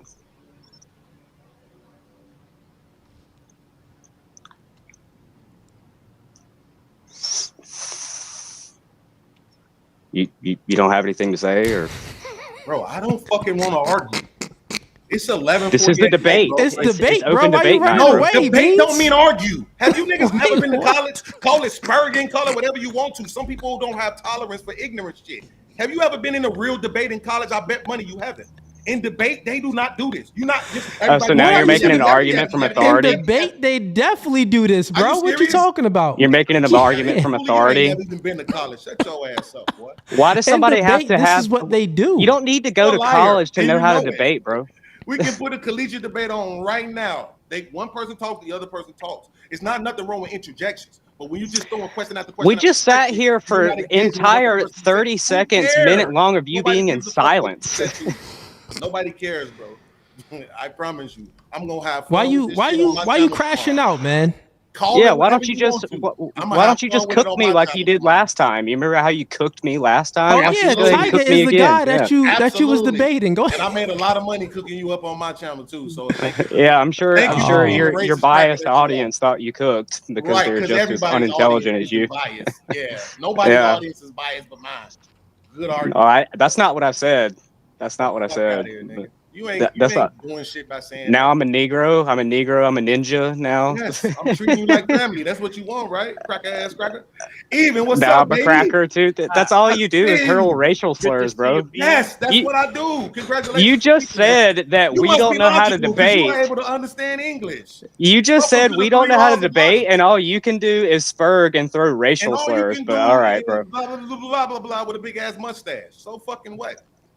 You wish you All right, could grow a Beans, mustache like Beans. Blood up off the back of your pickup Beans, truck, real cracker. quick, Beans. Tiger what didn't y'all curse, so I'm saying this to you, Beans. Chill out with the cussing, all right? You saying the F word and stuff like that. And the racial slurs. And F word. Yeah, man, let's chill out with the F word. You could look like a racist, just don't talk like one. Gotcha. I mean, I don't give a freak about the cracker stuff. I don't care about I mean, that. I mean, I don't either. It's just apparently. Yeah, no one cares about that. But as far as the stream itself, like, don't say the F word. But anyways, it's just funny man, to me. It just seems to me that when people start throwing racial slurs out there, that's just, you're losing the debate. We're not debating. So how am I? No, losing the you're debate? not debating because you can't. You're not debating. We're not debating. I asked you multiple questions that you real quick, refused to Beans, answer. he asked you a Y'all question. ask questions and y'all don't answer them.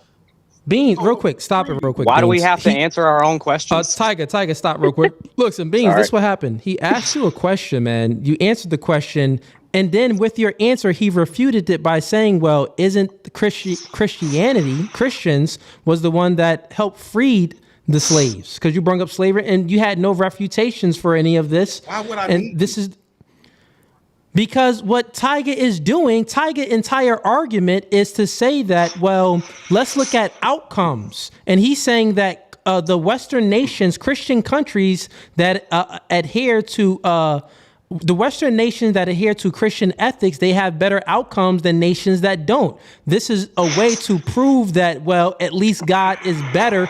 At least God is true based off of the better outcomes. Because he said he can't prove God's existence. That's what I can't prove God's existence, but what he's doing is he's positioning the argument to say that, well, the belief in Christianity and in God does better than the countries without Christianity. That's what he's saying. And you had no refutations for it. So that's just a remix of the argument that you made earlier. Why do I need to refute that? It's the same thing that you said. Yeah, and you couldn't refute Bro, that yeah, one either. I don't. which is Yeah, funny. yeah, Bro, man. y'all think that this is what you do.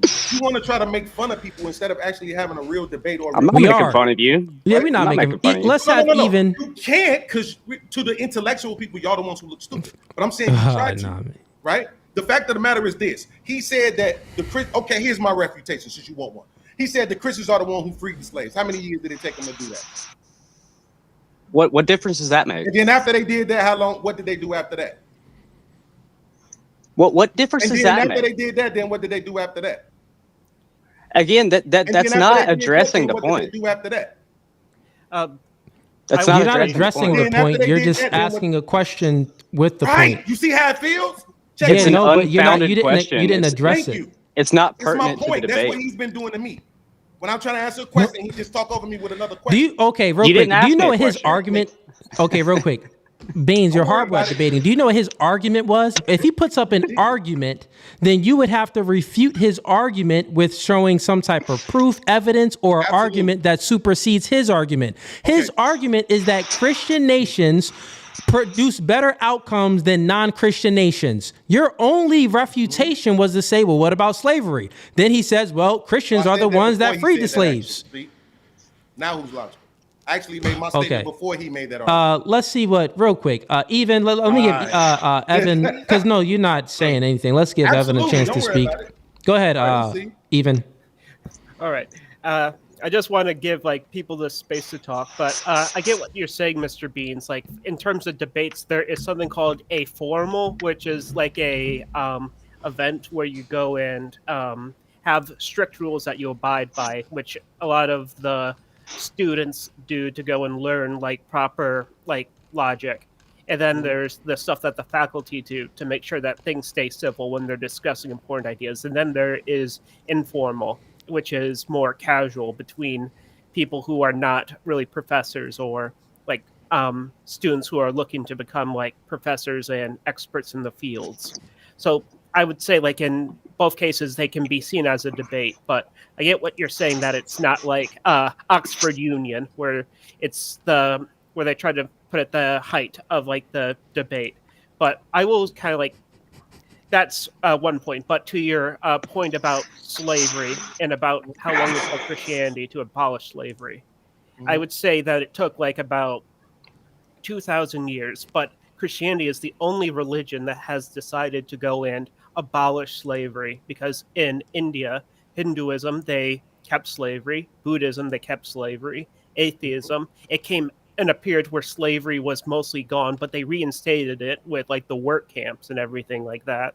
And then in Islam, what they believe is that everything that happened during the time of Muhammad and everything that Muhammad prescribed is good. So for them, they believe that slavery is something that it is natural and should be encouraged. That's why they still go and implement slavery to go and build their major palaces or major cities in the desert. So I would kind of say we're there. That's what makes Christianity a bit unique, where they actively go and try to break down slavery. And I'd say the only reason it wasn't done earlier is because of the imperial nature of the Catholic Church, where the Spanish and Portuguese were able to pay money to the Pope. But during that time, the Pope was just corrupt. real quick. So you're including America in this? Oh yeah. Would you? So just so I'm clear, you're saying that Christianity was the reason why America got rid of slavery? Absolutely. During the abolition movement in the North, if slavery wasn't going to be abolished, and another Southern president would have been elected, they would have been the ones to concede or start a revolution to abolish slavery. It was something that was very polarizing on both sides of the aisle. And the only reason that something didn't happen where slavery was able to last as long as it was because every single president ever since Washington pretty much was Southern gentry. So they had a vested interest in keeping slavery around.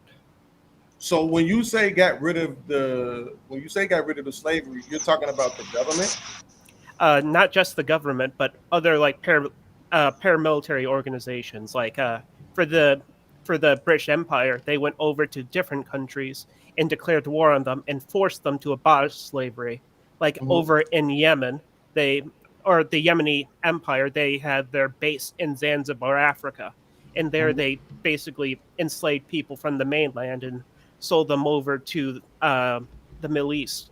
But unlike Western slavery, they went and forced them to be castrated so they couldn't have children. And then they forced them to go and dig and go in, make it so that the canals for like the river Euphrates could go and keep sailing pretty well, and that was deadly work. But so let me ask you this: in America, what would you say to the argument that the real reason that they got rid of slavery is because they were trying to increase taxation, right, for everybody, right? Instead of having this one particular group dominating with free labor and dominating things economically that way, get rid of the free labor part, have everybody work and be able to tax everybody, because that benefited what most people refer to as the banking class, right, or the rich class. What I would say with that is that would work if like the administration could go and accommodate that. But if you looked at like the South, most of that was agricultural work. It wasn't like most of the cities where you could go and track people very well and get tax from them. So in terms of like liberating the slaves, whether they were freed or not. Wait. Say that one more time. All right. You said tax them? If you go and tax freedmen in the South, that would be as freedmen. effective. Okay, I see what you're saying. Sorry. I know sometimes I could. No. I just want to make sure I understood which demographic you're talking about, because right now you're speaking specifically to the demographic of basically the 2 million freedmen, right? But do you think governments make plans for 2 years, or do you think they make plans for 20 years, 40 years, 100 years even, right? Remember which one of those political, I think it was one of the presidents or something, who said, with this move, I'll have black people voting Democrat for the next 100 years, right? Like, that's how they think. So I'm saying, don't limit it to let's free the slaves so we can tax them tomorrow, but how about forever, right? If we put everybody under this universal system, right? Same thing they did with the women, right? There's evidence to suggest that the feminism in itself was backed by the rich white men, right? Because they wanted to free women from just sitting in the house and not being responsible for anything, charging up stuff and leaving it to the husband, and say, no, all of y'all can go to work and all of y'all can be taxed as well, right? So I'm saying, when you really think about it, especially if you look at the treatment of people, right? The class system still exists. The treatment of people didn't really change outside of the chains of slavery. So wouldn't you say that maybe Tyler, wait, a bigger deal than just the Christianity thing? If Come they back. were Peace, Tyler. treating people.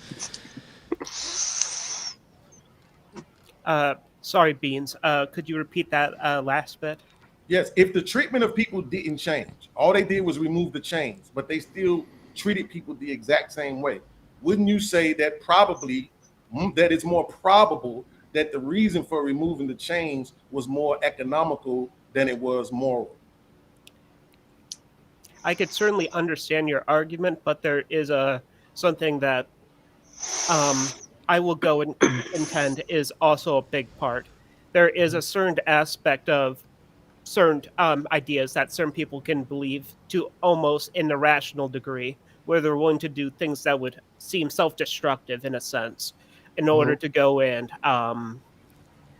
try to go and change something. Like it may not make sense, like theoretic, or it wouldn't make sense in theory to go and expend like a lot of resources to go and suppress homosexuality to a degree to basically force people to die for being like open homosexuals. But that has happened throughout time, and it's from like a disgust factor. Just saying that as an example.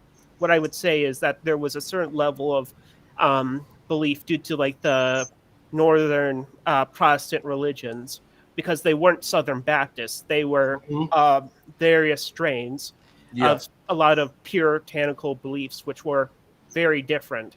Like the Quakers?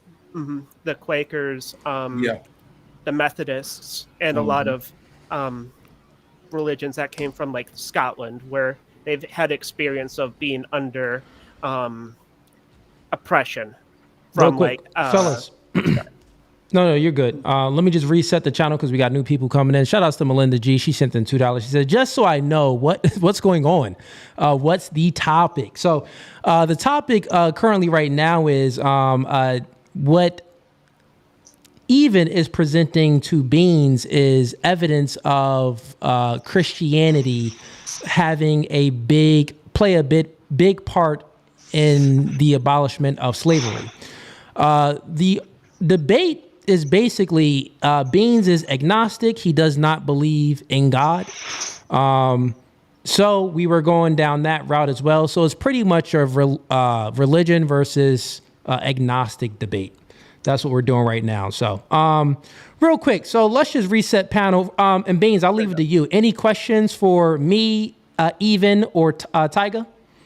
Yeah, again. Sure.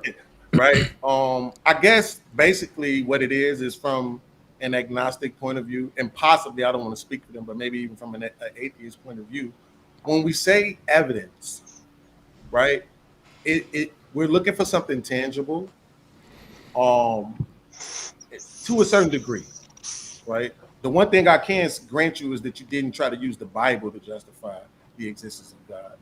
I hate when people do that, but it's very difficult anyway. What most people are going to be able to use is their own personal experiences. And I guess actually, I probably was looking more forward to that, right? Because when you said, do I believe in things outside of myself? Like believe in, again, it's a little bit different to just say believe in versus accept, right?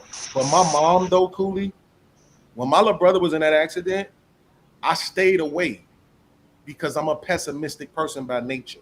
I don't think things are going to go right because my experience has shown me that they won't. So I stayed away. But my mama was there every day praying. And anybody who had anything negative to say, my mama wasn't trying to hear that shit. Guess what?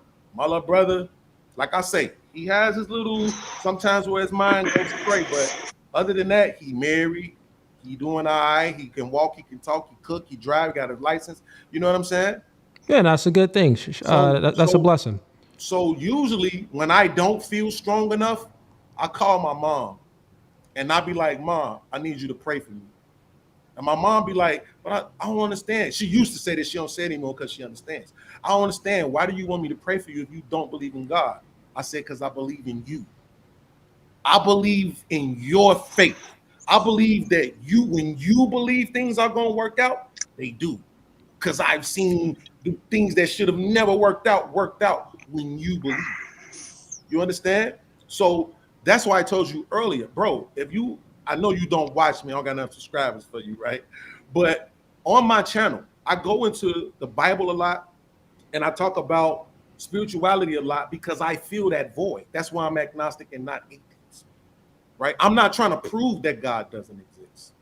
If anything, I'm waiting for somebody to give me something that I can sit on a panel and shed tears with my audience and say, y'all, I finally got what I was looking for. I can finally sit up here and deliver the message that I've been wanting to deliver for so long, that this thing that we don't know if it really is real, it's real. Because I've had one of those awakening moments or experiences. So yeah, I know it's debate night to your audience, but I don't debate to make fun and joke and do all that goofy shit with people. I take my conversation serious, dog.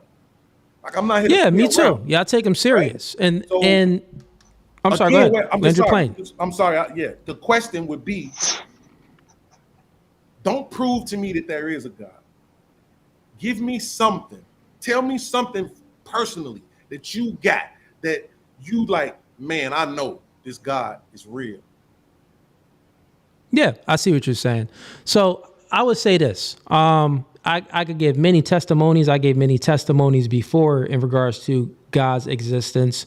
And a lot of these there's many testimonies even within biblical scriptures, but you even said that you're basically happy that I didn't try to prove God with the biblical scripture. So I'll use a Kent Hovind's explanation when we're speaking about the existence of God, basically just on a metaphysical level and a scientific level. You know what I'm saying? A scientific level. So if you don't believe in anything, then like I would say that most people, not even speaking about you, let me just speak real quick. Most people will believe like, oh, maybe the Big Bang, like something came out of nothing. But if you believe in it that way, that something came out of nothing and we're here and we can have these experiences, like you said, you can, when times are going hard, you can lean on your mom because maybe you don't have the faith, but your mom has the faith. So you know that, it seems that good outcomes come from your mother's faith. So you know that it's possible something is out there, but I can't grasp it. You know what I'm saying? Mm-hmm. So the Kent Hovind's explanation which is a science explanation, is time, space, and matter has to come into an existence at a continuum, like together. So time, space, and matter has to come into an existence together. So without any time and space, where would you put matter? Without any matter in those space, when would you put it?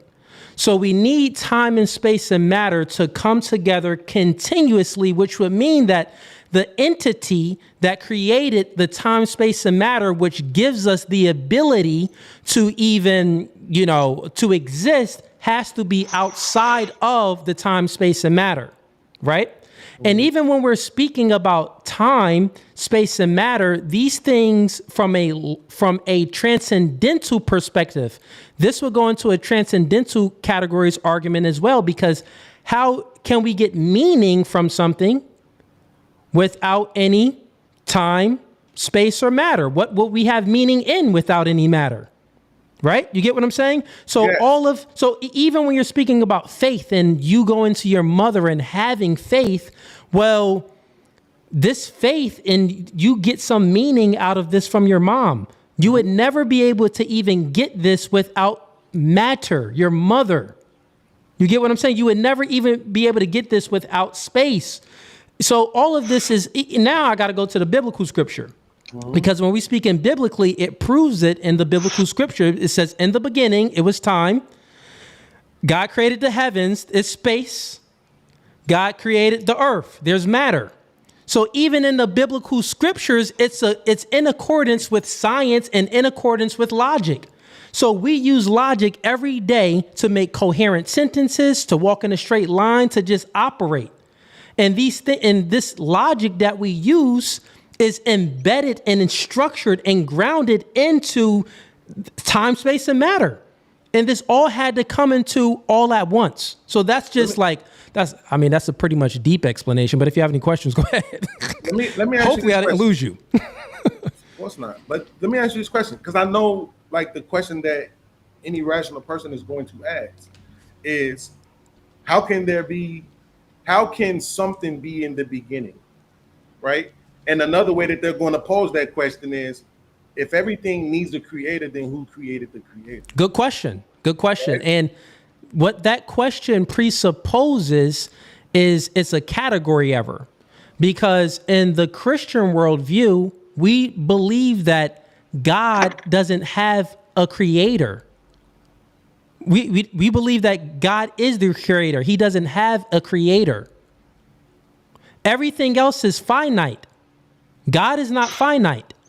You get what I'm saying? So it's a category error. So the category is the things that was created by God, but then there's a category of the thing that does not have a creator, and that would be God. So we can only if you just think about it, it's hard to conceptualize something that was created from nothing. It's hard to make sense of it, right? But if God has a creator, then you're limiting God. Because then you can say, well, then who created that God? Who created that God? Then who created that God? Then there's like an infinity numbers of God, right? This is why we don't reduce it down to that. We don't believe that, well, God has a creator. God is in a different category than human beings because we was created. Right, but this is what you just did, and I don't mean this in a disrespectful way. Sure, go ahead. In the first explanation, you made it make sense. You used logic. Now you're using faith. Now you're saying, well, we don't believe and we don't do that. You see what I'm saying? And I know that, listen, I can explain it in even a logical way too. Just go ahead, sure. For a reference point, I grew up in the church, right? Mom minister, auntie evangelist, auntie apostle, uncle bishops. Like, so this isn't new to me, right? A lot of this stuff that you're saying I already know, but it's a choice, right? It's like my stepdad says. I asked him once upon a time, I said, do you think you have to believe that this guy chilled in the mouth of a whale for several days?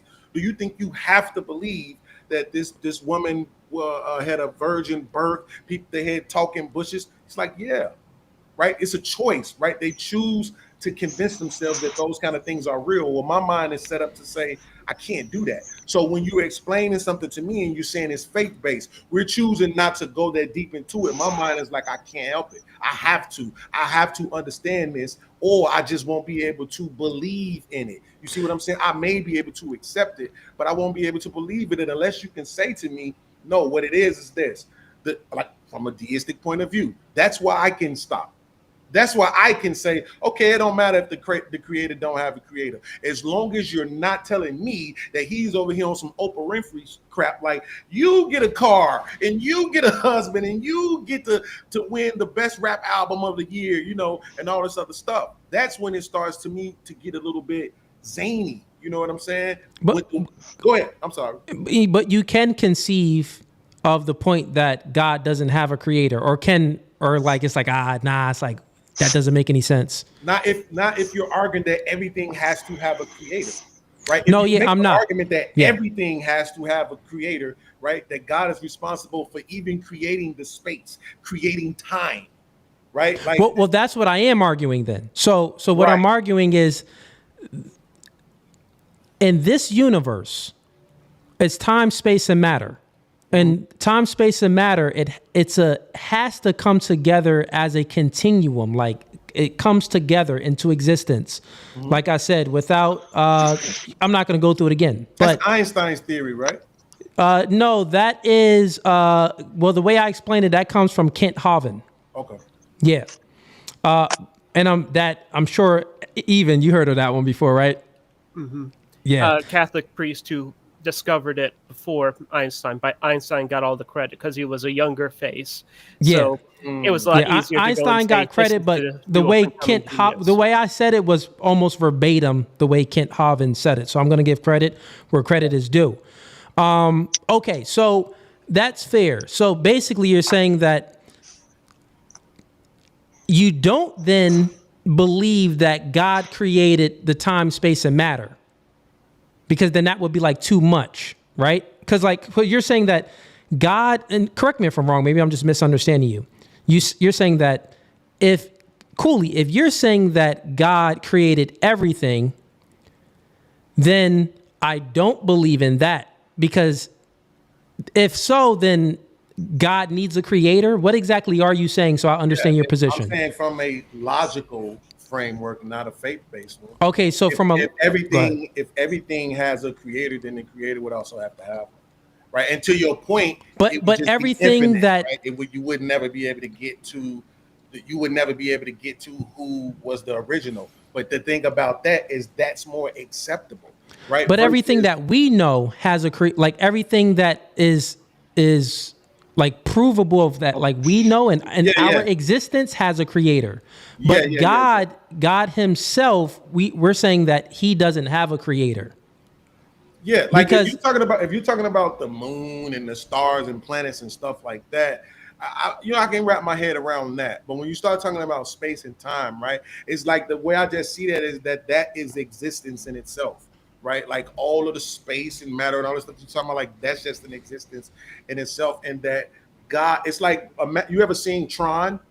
So you remember on Tron how he created the space, right? And the matter inside what was the game, but then he went in there, right? And then he created the person who was going to build inside of the game, right? You seen that before, right? Yeah, I seen Tron. Yeah. So that's this guy brought up a movie as an analogy, but that's a good way to make so to give some understanding to your position. So basically, you're essentially saying like you would believe it if it was like Tron. Yeah, that makes sense actually. That would make more sense to you. So meaning like then God would have a creator because something created Tron. Right. Absolutely. Oh, okay. I see what you're saying. So, and my position is that it's a category error, because there's a category of things that are created, and then there's a category of a creator, right? And in your worldview, you can't conceptualize a creator without having a creator without being created. In the Christian worldview, we are saying that the ultimate creator is God, which created time, space, matter, and everything that we see, touch, taste, smell, and our five senses can experience. You get what I'm saying? God is the ultimate creator, which is in a different category of creator, which he was not created. Make sense? So God is in a category of its own. If God was in the category that you believe in, that God wouldn't be worth believing in. He would be limited. He would be too small to believe in a God like that. Trust me, your mother, out of good heart, I would say that she's not praying to a God that has a creator. And I don't even think that the reason I don't think that she's praying to a God that actually has a creator. All of y'all do that. No, we're not praying to a God that you said your mom is Christian, right? Yes. Don't y'all pray to Jesus? Okay, that's the Trinity, and that's completely different. Okay, hold on. I'm so curious about what you're... Real quick, chaos, real quick. Is Jesus not a separate entity? Chaos, no. So, chaos, real quick before you go, and I'll have you introduce yourself, and you could ask a question to the panel real quick. Let me just respond back to that. Okay, so then you're saying that what about Jesus? Is Jesus not a separate entity? No. So it's the Father, the Son, and the Holy Spirit. That is all one. That's all in one. The Father, the Son, and the Holy Spirit. The Father is God. The Son is the Spirit of God in flesh form. That's what that is. So that's Jesus. And then there's the Holy Spirit, which is God's Spirit. So it's all one. It's the Father, the Son, and the Holy Spirit. That's an easy way to, I don't like using the word the Trinity, because it can be interpreted where there's multiple personalities or multiple persons, which then can confuse people. It can muddy the waters. But my explanation is the Spirit of God was in flesh form, and this Spirit of God is the Holy Spirit, which can be received through people. If you are a righteous man, like say you get filled with the Holy Ghost, that Holy Spirit, that's God's Spirit. So that's an easy way to explain it. It's one. John 14:6. Go ahead. I don't have it up. Read it to me. I am the way, the truth, and the life. No man cometh unto the Father but by me. Yeah. That is distinguishing entities, literally. No one comes through the Father but through me. That's distinguishing entities, literally. It's not saying that there's three separate entities. It's one entity, and no one comes through the Father but me, because even if you read the beginning of the scripture, even if you read Genesis, it says, let us create God. Let us create man in our image. Mm-hmm. Who was God speaking to? It's always baffled me. Himself. He was speaking to himself. The Spirit within God was speaking to himself. He was speaking to himself. Jesus Christ was in the beginning. Christ was in the beginning and at the end. That's an interpretation, though. That's not an interpretation. I mean, well, you can say that what I said was an interpretation after, but reading the scripture that God created us, let us create man in our image, that isn't an interpretation. That's that. But then the other stuff, what I said was an interpretation, but I can bring up many scriptures that will prove that to be a fact. But anyways, chaos. You wanted to come in here and say something. Yeah, I was just curious about your epistemology, because I'm so confused, because you say you're an agnostic who he asks you, what do you believe? And you say you don't believe in anything. That's what an atheist is. An agnostic is someone specifically that doesn't know, right? So an agnostic is like, listen, there could be God, it could be aliens. I don't know, but I'm going to keep it rolling, right? You at least have like the fortitude to be like, okay, I don't know, but I could take that. That's what an agnostic is. But your views keep shifting between agnosticism and atheism. Yeah. And especially when you brought up your story with your mom, you feel me, and your little brother, my prayers go out and everything. At the end of the day, I was confused because it's like it seemed like you were leaning towards that agnostic viewpoint, but when Cooley asks you that question of what do you believe in, and you say nothing, that's atheism. So I want to know what your epistemology is right now. Well, that's just because I don't want to argue this again because y'all don't like definitions, right? Believe in has a specific connotation to it. It means something specifically. Right? So atheists deny the existence of God. I'm not doing that. So I wouldn't be an atheist. I'm saying I don't know. And because I don't know, I don't believe. But Cooley, oddly enough, when you look up the definition of entity, right? What is basically something that exists as a distinction, right? So a being, object, or thing that has its own identity, right? So when you're saying that Jesus in itself came to earth, right, through a woman, right? He was in the physical form, right? His name is Jesus, and he says out of his own mouth that the only way to the Father is through me.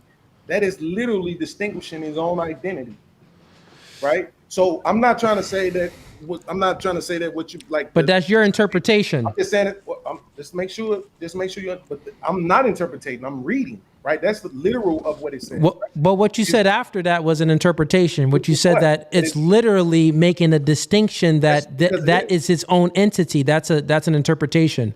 Yes, but wait. Not just that sentence because it's his own identity. But the point I'm trying to make is this though, because you said that people don't believe in the other thing, right? That God created, right? But God created Jesus for a specific purpose, by the way, right? He was literally created for that purpose, right? Jesus, and he served that purpose. Jesus is okay. Jesus is God in human form. That is the Son. That is the human form, right? Let me get Nate. Nate, you want to? My bad. You was muted, Nate. Yeah, don't worry about it, brother. How you guys doing? Doing pretty good, man. Welcome to the panel. There's some background noise on your end, but fair enough. Go ahead and speak. So when you say Jesus was created, you're taking away from the fact that before he was Jesus, he was considered the Word of God. That's number one. Number two is you're implying that God is created or has a creator, but God is something what is called eternal. That means he existed outside of time, space, and matter. He is the creator and the fourth bringer of time, space, and matter, what you know of. Now listen to this. If we were made in his image, we have three parts to us. Now listen to what the three parts are, and I'm going to break it, and this is going to be a different perspective that you ever heard of before. If you look at yourself, are you distinct from the way you think? Your body, your form, are you different from the way you think? Yes. You are? Yes. So the way you think doesn't control your actions? No. No? So what you just said out of your mouth wasn't coming from a thought? Your speech, by you saying no, that wasn't coming from a thought that comes from your brain? I apologize. I'm being a contrarian tone. I apologize. Oh, I'm sorry. I apologize if I'm talking a little too loud. Is this sometimes I can't hear myself? No, it's all right. I apologize. I shouldn't have did that. So what I was asking you is, as you think, so a man, listen to something from Descartes. He said, as a man thinketh, so he is, right? Mm-hmm. This comes from Descartes.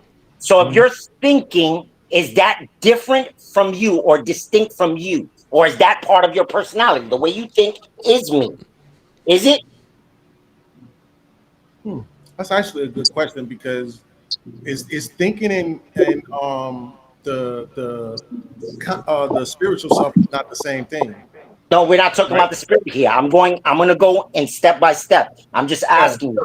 So then the answer would be yes, though, right? If your mindset. But is your soul is different.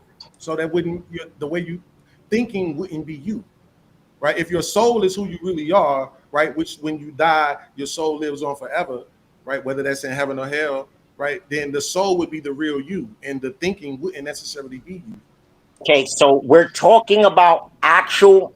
So before we get into the spiritual realm, I'm talking about biologically, actual science, the actual body, the physical body, this flesh and blood. Okay, we're asking. You have a mind. Your mind, right, is induced with consciousness.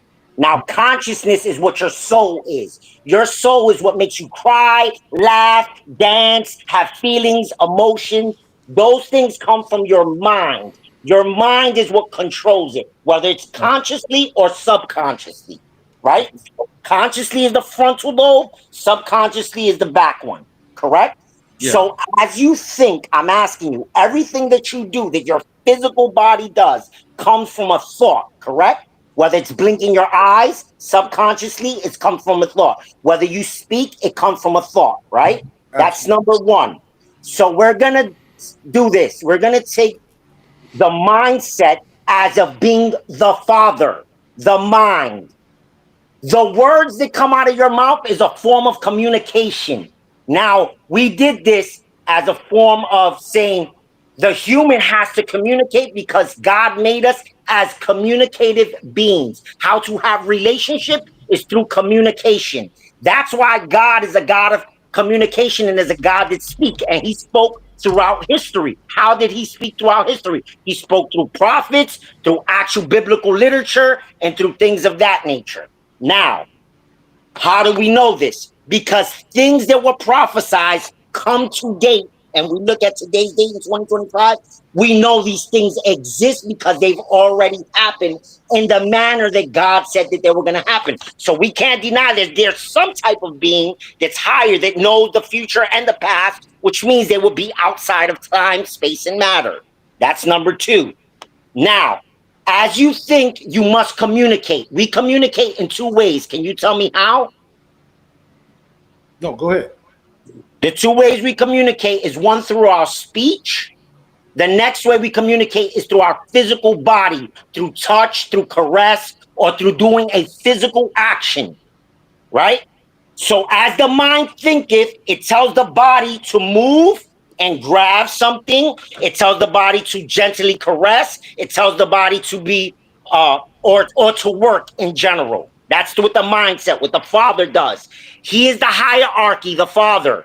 The Son is the word, the communication, and the body is the actual force that we use to move things, which is the Holy Spirit. That's why in the beginning, God created the heaven and the earth, and he had to say it from his words so that the action can actually move, which is the Holy Spirit, and actually make things exist and form. So if you look at us in our image, we have a brain that we think, we have a mouth where we communicate, and our bodies is the physical force, which is the action that actually makes things occur because we make it occur by our body doing it.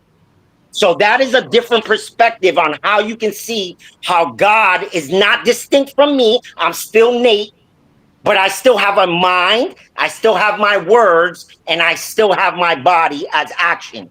Now, if you want to break it down into the spiritual form, our mindset will be a part of our soul.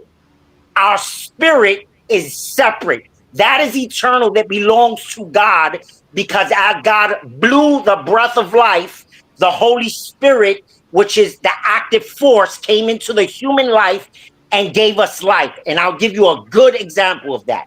If you get shot, you still have your brain, you still have your heart, you still have your body, but the soul has left the body.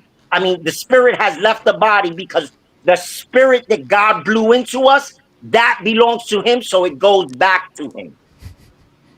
So I don't know if I explained that deep enough, but that's my perspective. Nate. I wrote a thesis for my biblical theology class on this, and that's why I broke it down in that manner. Now, Nate, good explanation, Nate. Good explanation. And you've been up here before. I know who Nate is. We had some of these biblical talks before, so I'll let him go ahead and rock. I'll let Chat go ahead and get some of that game he was spitting. So shout outs to Nate. Real quick, man, we're going to go ahead and reset panel. I got some other people up here. Appreciate you, Nate. Beans, you got anything else before I reset panel, man? Going to get some other people up. You can stay backstage, but I'm still going to as conversations go on, probably start a new convo, stuff like that. Any last thoughts, Beans, or you good? Man, dope convo. I mean, it gets heated sometimes, it goes left sometimes, but other than that, man, like pretty good show. And keep doing your thing. And I know you don't consider yourself woke, but I appreciate the content that you do. That shows that you're not dumbing yourself down just because you have a specific political leaning. I just want you to know I respect you for that. So keep doing your thing. Appreciate you, man. I appreciate you, man. You know it's love on this side, Beans. You came up mad times and you seen the growth of the platform. You came on here where I probably had only 200,000 subscribers at one point. So you seen the growth, man. So appreciate you, man. We may have different perspectives, but you know it's always a good spirited debate, man. So absolutely, bro. Have a good one, man. All right, y'all.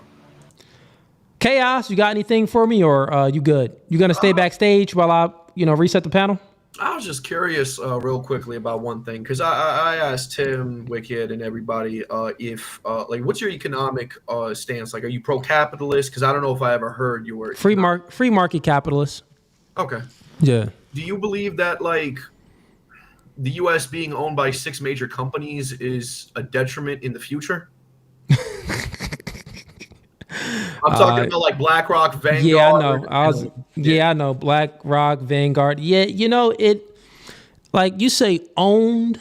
Is it owned? I would say they own a lot of stuff, but they don't own necessarily the government. Not necessarily. You can say that they have some sway there. They got some influence in regards to some stuff, but they don't own it. So yeah, those 6 major companies, they definitely have it's how can we say monopolized? Yeah, monopolized. And it isn't a positive thing, I would say.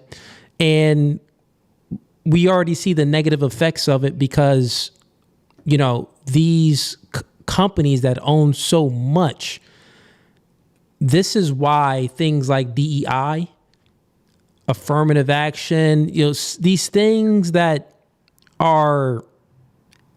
show bad outcomes, this is why that they can be put in practice because these companies own so much. I think they even have a score, like it's one of these companies, like Gallup, like the Gallup score, where companies would they would try to achieve a good Gallup score with good customer service or things like that. And you get a good Gallup score. And sometimes if you speaking to a customer service rep, they'll say, well, hey, stay after for a Gallup review. And you review the call by giving them you rate the call, little surveys and stuff like that. And I'm using this as an example, but the Gallup, that company, that organization, they had a lot of influence on how the company would set certain standards to achieve certain goals because they wanted to adhere to Gallup's rule to get Gallup stamped or to get some type of, or even to be like another example, you see looking at products to have the FDA approved. You got to adhere to certain things to get FDA approved. So when I'm saying that these major organizations, they got, is it a SMG score? It's something that they had, some type of score, some similar to Gallup and similar to the FDA approved guaranteed thing, that stamp. They have something like that where if you adhere to it, you get good reviews and you get funding and things like that. So I don't think it's a positive thing because we see the outcomes of it, man. That's why DEI was able to be pushed. No, it's 100% is because at the end of the day, they only care about their bottom line. And the thing is, they value the bottom line more than a human person. So to them, it's like, okay, well, more people arguing, more political division. That's more advertising for us. That's more money for us. So at the end of the day, it's wild because these companies control trillions of dollars in assets. And Vanguard owns Palantir, which is the biggest military mercenary company in the U.S. So realistically, at this point, they own oil companies, railroads, the banks, a major +5, almost every single +500 falls underneath those 6 companies. So it's like they have that much power and influence. And on top of that, they have a private military. If all 6 companies take all their assets and leave the U.S., our economy shuts down and we will go into a Great Depression. I never knew that they have a private military. I'm sure certain companies have like security, but if you're talking about military, like actually being like militant, I never knew that. They work with the U.S. military on operations. And they have their own private, okay. Fair enough. Company Palantir is the biggest one for private mercenary contract in the world, which is owned by Vanguard. So basically, these companies have so much pull from military to influence, media control, owning the banks, the economy of it. Like, it's insane. And, it gets to a point where I'm thinking, like, capitalism is dope. It got us to be the number one superpower, right? But it gets to a point where it's like these 6 major companies can unite and genuinely cause a real problem to the U.S. if it gets to that point. You understand where I'm coming from, right? Even if they wanted to, our government is way more powerful than those companies, because I mean, you can say like they can have their own military. Their military is never going to be as big as it. All depends on their influence within the government. If the influence is crazy powerful within the government, then man, they can take over. But I was going to speak about something else, but I'm not trying to get demonetized right now. But listen, man, good convo. Heck yeah. I'll go ahead and put you backstage and we'll go ahead and reset. Let me get to some of these super chats. All right, chat. I see y'all in here supporting, man. Chat's in here piling up. Appreciate everyone that's been supporting tonight. I've been streaming for 3.5 hours, so I appreciate it. Okay, here we go. See these. Some of the super chats I'm going to bring up on screen. The other ones I can't bring up on screen because I didn't get to them soon enough. That's kind of how it works on Restream. They like go away, so... let me go ahead and see what we got.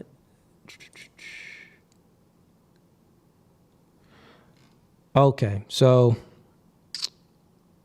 I guess I'll get to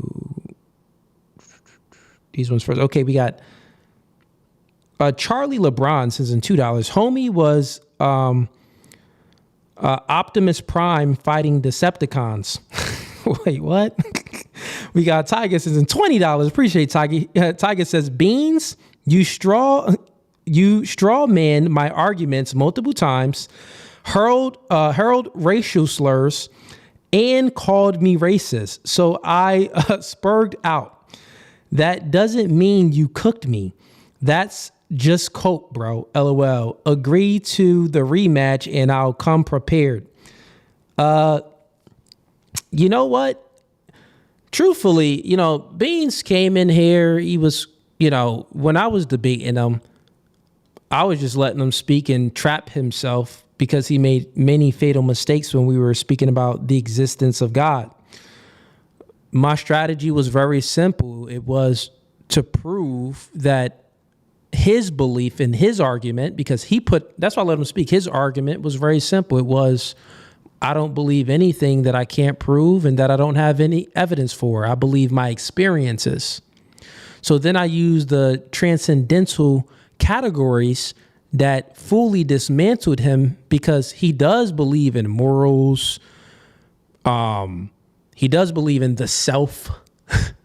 He does believe in logic, right? He believes in all of these metaphysical categories, all of these transcendental categories that you cannot prove you cannot prove morals, like why, where, how. You can't prove that, right? Under his worldview, he can't prove these things, but I can prove it in my worldview. But the thing is, he didn't even ask me to prove it in my worldview, but I proved it by proving his wrong. So that was the strategy. It wasn't really even a strategy. He came up, I didn't really know the angle that he was going to take, what angle he was going to take, but that's what it spiraled into, and it was an easy win for me. I would truly like to debate someone that has a higher IQ when it comes to their belief as far as being an atheist or being agnostic. The other thing is he kept moving the goalposts. Like one moment he was agnostic, the other moment he was atheist. It kept on flip-flopping. So, you know, that's the other thing too when you're debating folks like that. But all in all, at the end, yeah, Beans came up many times before. I'm sure he'll be back. We got Lord Giatron. He joined a membership for 17 months. Shout outs to Lord Giatron. He done joined a gang for 17 months. I appreciate you. Lord Giatron. Lord Giatron says, Mr. Beans, the freedom in the Constitution is the ability to work today for the benefit of your children tomorrow. That's how America is free. Okay, we got T-Man sends him $5. That Bean dude is just letting a bunch of words tumble out of his mouth without thinking.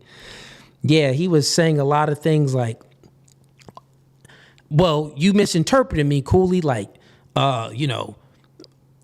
belief and acceptance, two different things. I can accept something, but I don't believe it.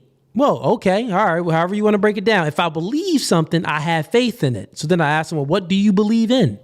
The funny part was when he said that he doesn't believe in anything at all. He doesn't believe in anything. And then I checkmate him that he does believe in so many things. Then he's like, well, I never said that. I was talking about God. Well, no, you said many times that you don't believe in nothing. But then he had to, I guess, bring it back, and, it is what it is. Maybe he misspoke. Who knows? We got Dustin sends in $2.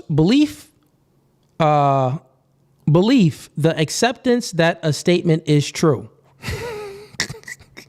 Yeah. But the thing is, the reason why I didn't even bring up the Google definition of belief, because I was just doing an internal critique the entire time.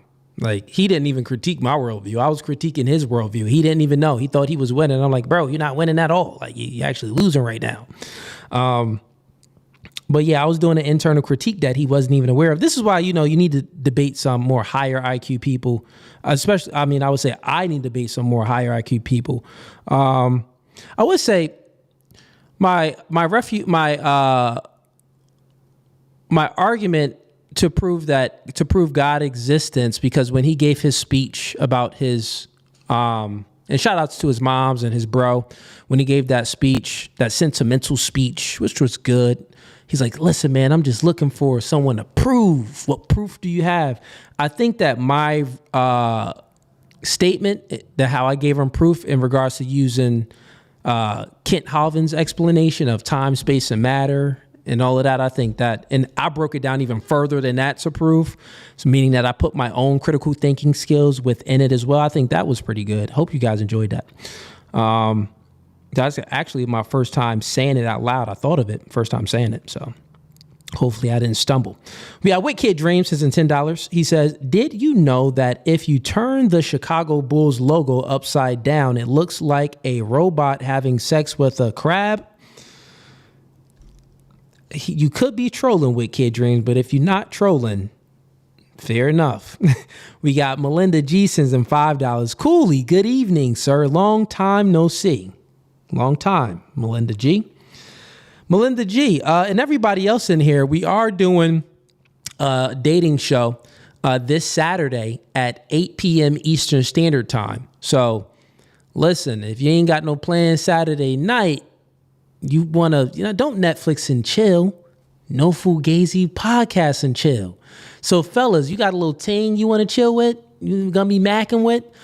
She like, oh yeah, I'm gonna come through, watch a movie. Let's have a little sippy sip. You know what I mean? Let's chill. Like, okay, go to YouTube, put on that No Fugazee podcast, man. So this Saturday at 8 p.m. Eastern Standard Time, we going live. So it's gonna be dope.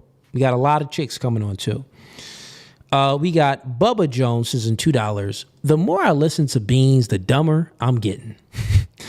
Melinda G sends in $5. But at some point, you need to acknowledge that you are taking advantage of benefiting from someone else's religious belief and not deny it. Ooh, I like that one. That is true. Yeah. And that was Tyga's argument. And that was my argument as well when we were speaking about subjective and objective morality. Yeah, I like that point, Melinda G. And she's a woman. You know, my woman supporters, they got some sense. You probably got some haters in the chat like misogyny. We got Even Lord sends in $10. Even says, sorry if I argue a point to an autistically specific degree to argue a subject, but not a point. That is someone that I definitely am. That's something that I'm definitely working on, to argue the specific points to paint a larger point. Okay, so even when you came on, I think you didn't do bad. You didn't really. The point that you argue was just you gave to show proof that Christianity did play a major part with the freeing the slaves. So, no, yeah, I think you did good. Maybe it can be more concise, but you know, everybody here is practicing. This is what open debate night is for, man. Open debate night is get your reps in, man. Come up on stream, get your reps in. I'm getting my reps in. So the more you come up, the more channels you go on in debate, you'll become more concise. You'll be able to articulate your argument better. No one's perfect, right? But you did fine, man. But even in the debate that me and you had, which was months ago, I did wash you on that debate.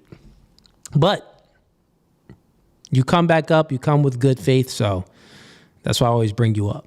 We got Tyga sends him $5. One more for the grift. I gotta go to bed. No hard feelings, Beans. Yeah, no hard feelings, man.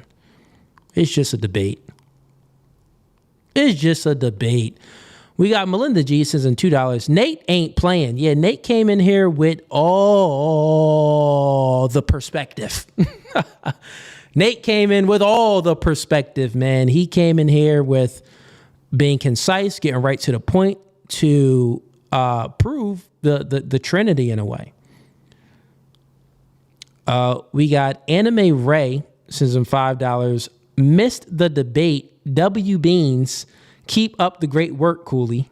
Missed the debate. W Beans. If you missed the debate, how can you give Beans a W? Okay, I guess you're a supporter of Beans. Shout outs to you. You can support Beans and you can support me as well. Okay, fair enough. All right, that's enough of the super chats. What is it? Did I miss anything? Oh no, that was Evan's point. Let's see if I missed anything else. Nope, that was Melinda G's. Okay, no, I didn't. Okay, yeah, I got through everything. All right, cool. All right, who we got backstage? Once again, tonight is Open Panel Debate Night. Go ahead and click the link in the YouTube description if you want to go ahead and come on up. We are going to, man, I've been streaming for almost 4 hours, so we're gonna, I guess, if we got no one backstage, we're gonna wrap up. Let's see. We got Guru backstage. It's me, Cooley Guru. Just my cam isn't working. Okay, that's what you said in a private chat. Let me know what you want to debate about, Guru, and I'll bring you up. Got you, man. If I'm not sure if you're here to debate or if you're just backstage watching right now. We got Melinda G. You backstage. You came in. All right, Melinda G. Come on up. You got to turn your camera on, Melinda. I was just going to add to the debate. Okay, the Guru. You were just going to add to the debate. All right, fair enough. So, yeah, that debate is pretty much over. Let's see what Melinda G is. Let's see what you want to speak about. Welcome to No Fugazee Podcast. Melinda, how are you? Hi, Cooley. I'm doing good. How are you? I'm not too bad. This is my first time joining a live, so I'm a little nervous. First time. Wait, I thought you joined before. Or maybe I you just did, always but not on supporting. camera. But it wasn't on camera. Oh, okay. It wasn't on camera. Fair enough. What's up? What you here to talk about? So I just wanted to ask, because I've been seeing a lot of clips about Candace Owens versus the whole Charlie Kirk thing, and she thinking it's a conspiracy. I just kind of wanted to get your perspective on how she's approaching the situation versus how other people are viewing her perspective on the whole situation.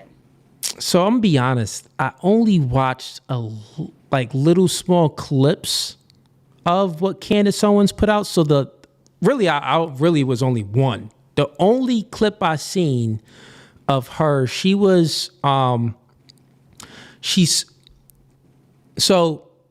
to work at Turning Point, and the person, she's friends with a gentleman that was there and that operates the cameras.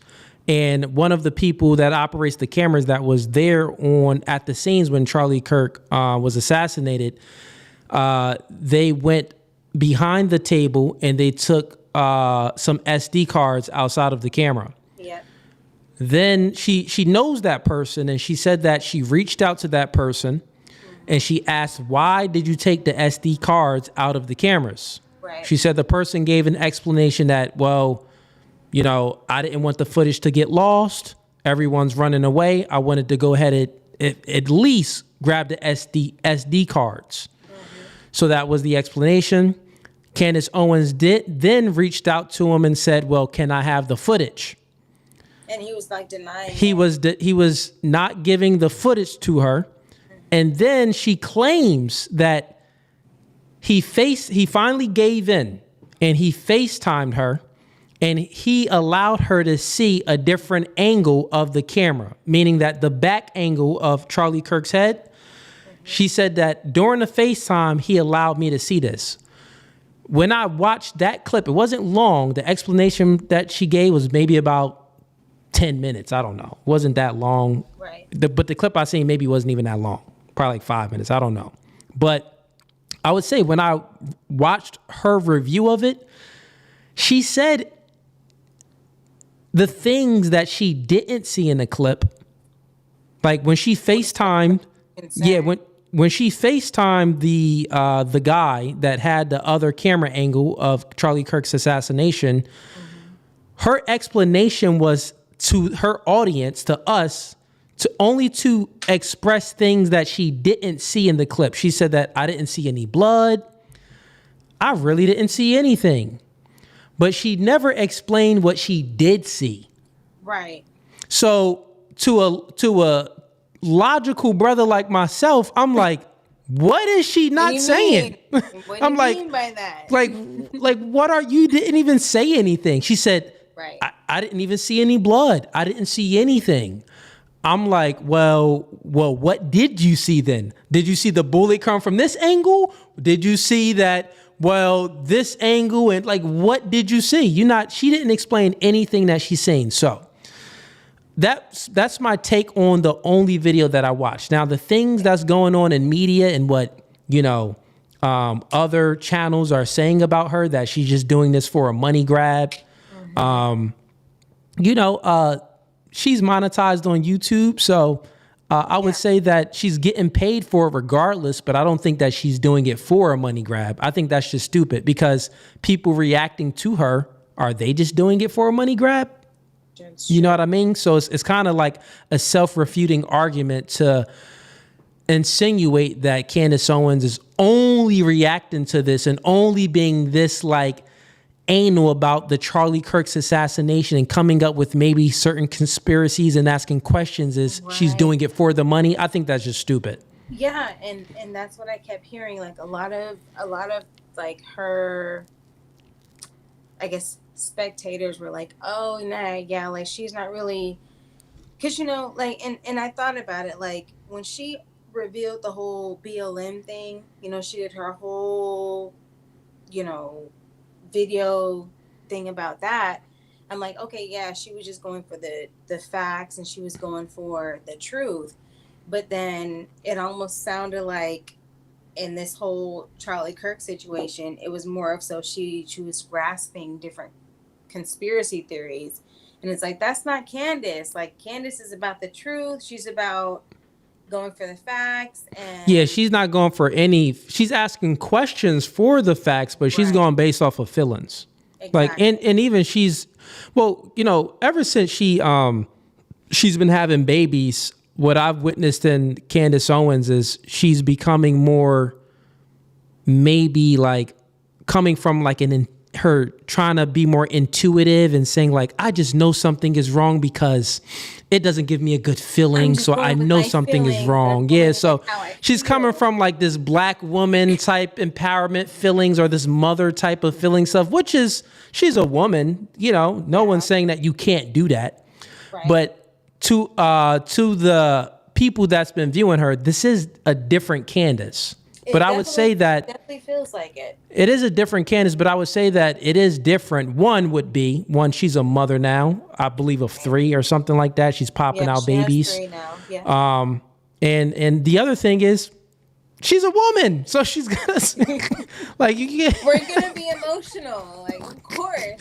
Yeah, like would you expect her to be logical and tactical and all of this stuff? Like, nah, nigga, she a woman. Like, what do you expect?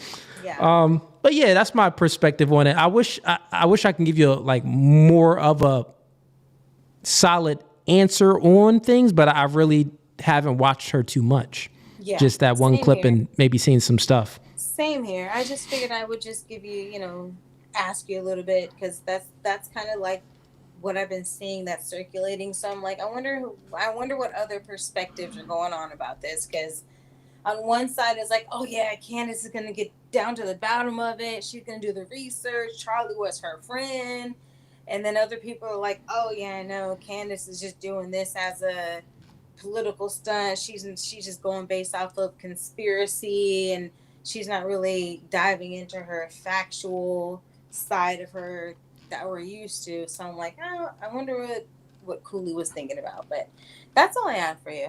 Okay. All right. Well, listen, I appreciate your hold this. Anime Ray, you said with Bean, not W Bean. Okay, not W Beans. Okay, fair enough. Yeah, I don't think Beans won any debates. He ain't win a debate with Tiger. He ain't win a debate with Bean even. wasn't ready for it. Yeah, I don't think he won. He tried, but I don't think he won any of the debates. He did. Fair enough. Props for that. Well, listen, you part of the membership, right? Or no? I am. What tier are you in? It's just the first tier right now. Okay. Oh no, yeah, I do see. Yeah, I just wanted to check. Yeah, you in a gang tier. I figured that. I know before you was a member. I don't know if you've renewed. So, yeah, I don't be having regular conversations like this. If you're not, don't think you special just because you a chick. No, nah, I definitely don't think I'm special. This is my first time. I'm like, oh shoot, like I'm Cooley. Let me at least have something logical to ask him about, because everybody else comes up and they don't know what they're talking about. But yeah, I know. Like, I've been following you for a couple years, and yeah. I appreciate it. No, I know you've been following for a while, and I know you've been a member in the past, so trust me, I know. We doing a live dating show this Saturday. You got to tune in and ask them questions that you used to ask to the ladies.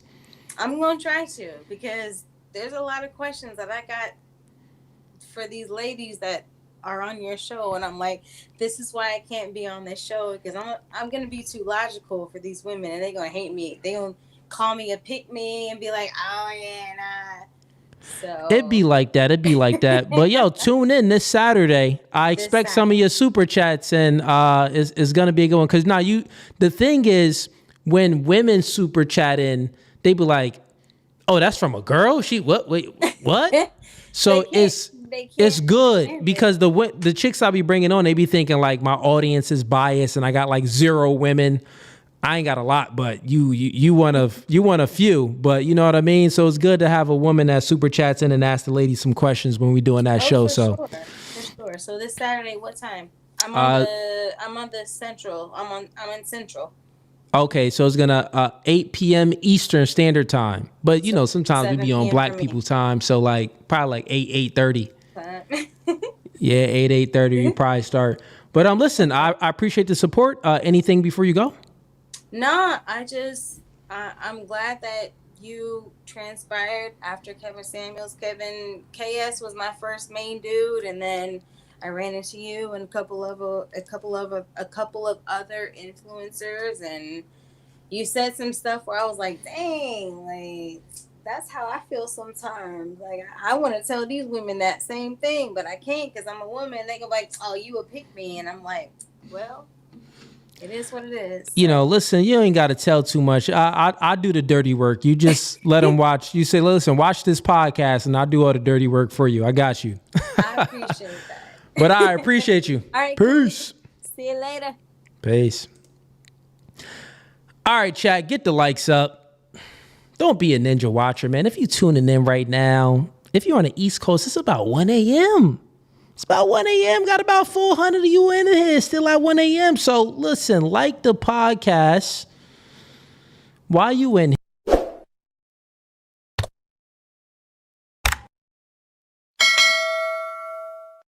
Listen, a like is free.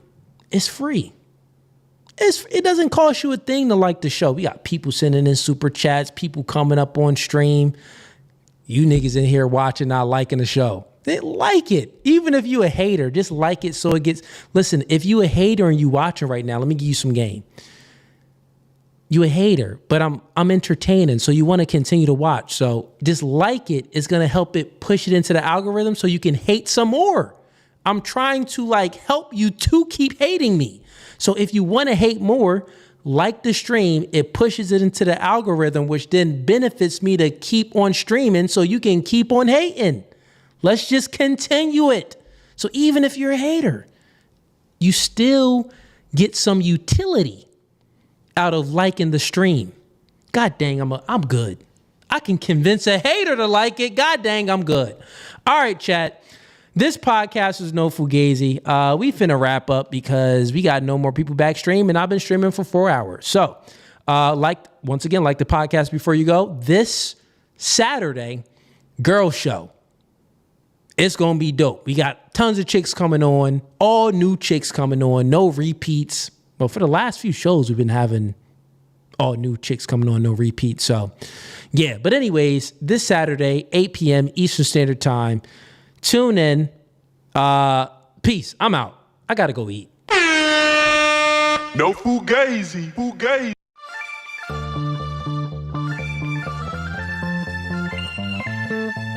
And y'all see the suit too, man. Listen, new studio, new podcast by the spirit, not by the letter. Bro, we can go verse for verse all day long. Doing new things are okay with understanding the reality that we are in competition with one another. But you ladies think that you're special. You are in competition. Men are men of their word. So here's my word. I'll fly you out here and we can do it in person. And after that, we could box. I'm about my business. So remember I said, when I ask you these questions, I will dismantle your entire argument. That's the end of the debate, my dog. I'm 39, but I don't look your typical 39. Belly. Yeah. You look 39. It's okay though. That man isn't intimidated by a woman like you. He's annoyed by a woman like you. Because a man doesn't want to date another man. He wants to date a woman.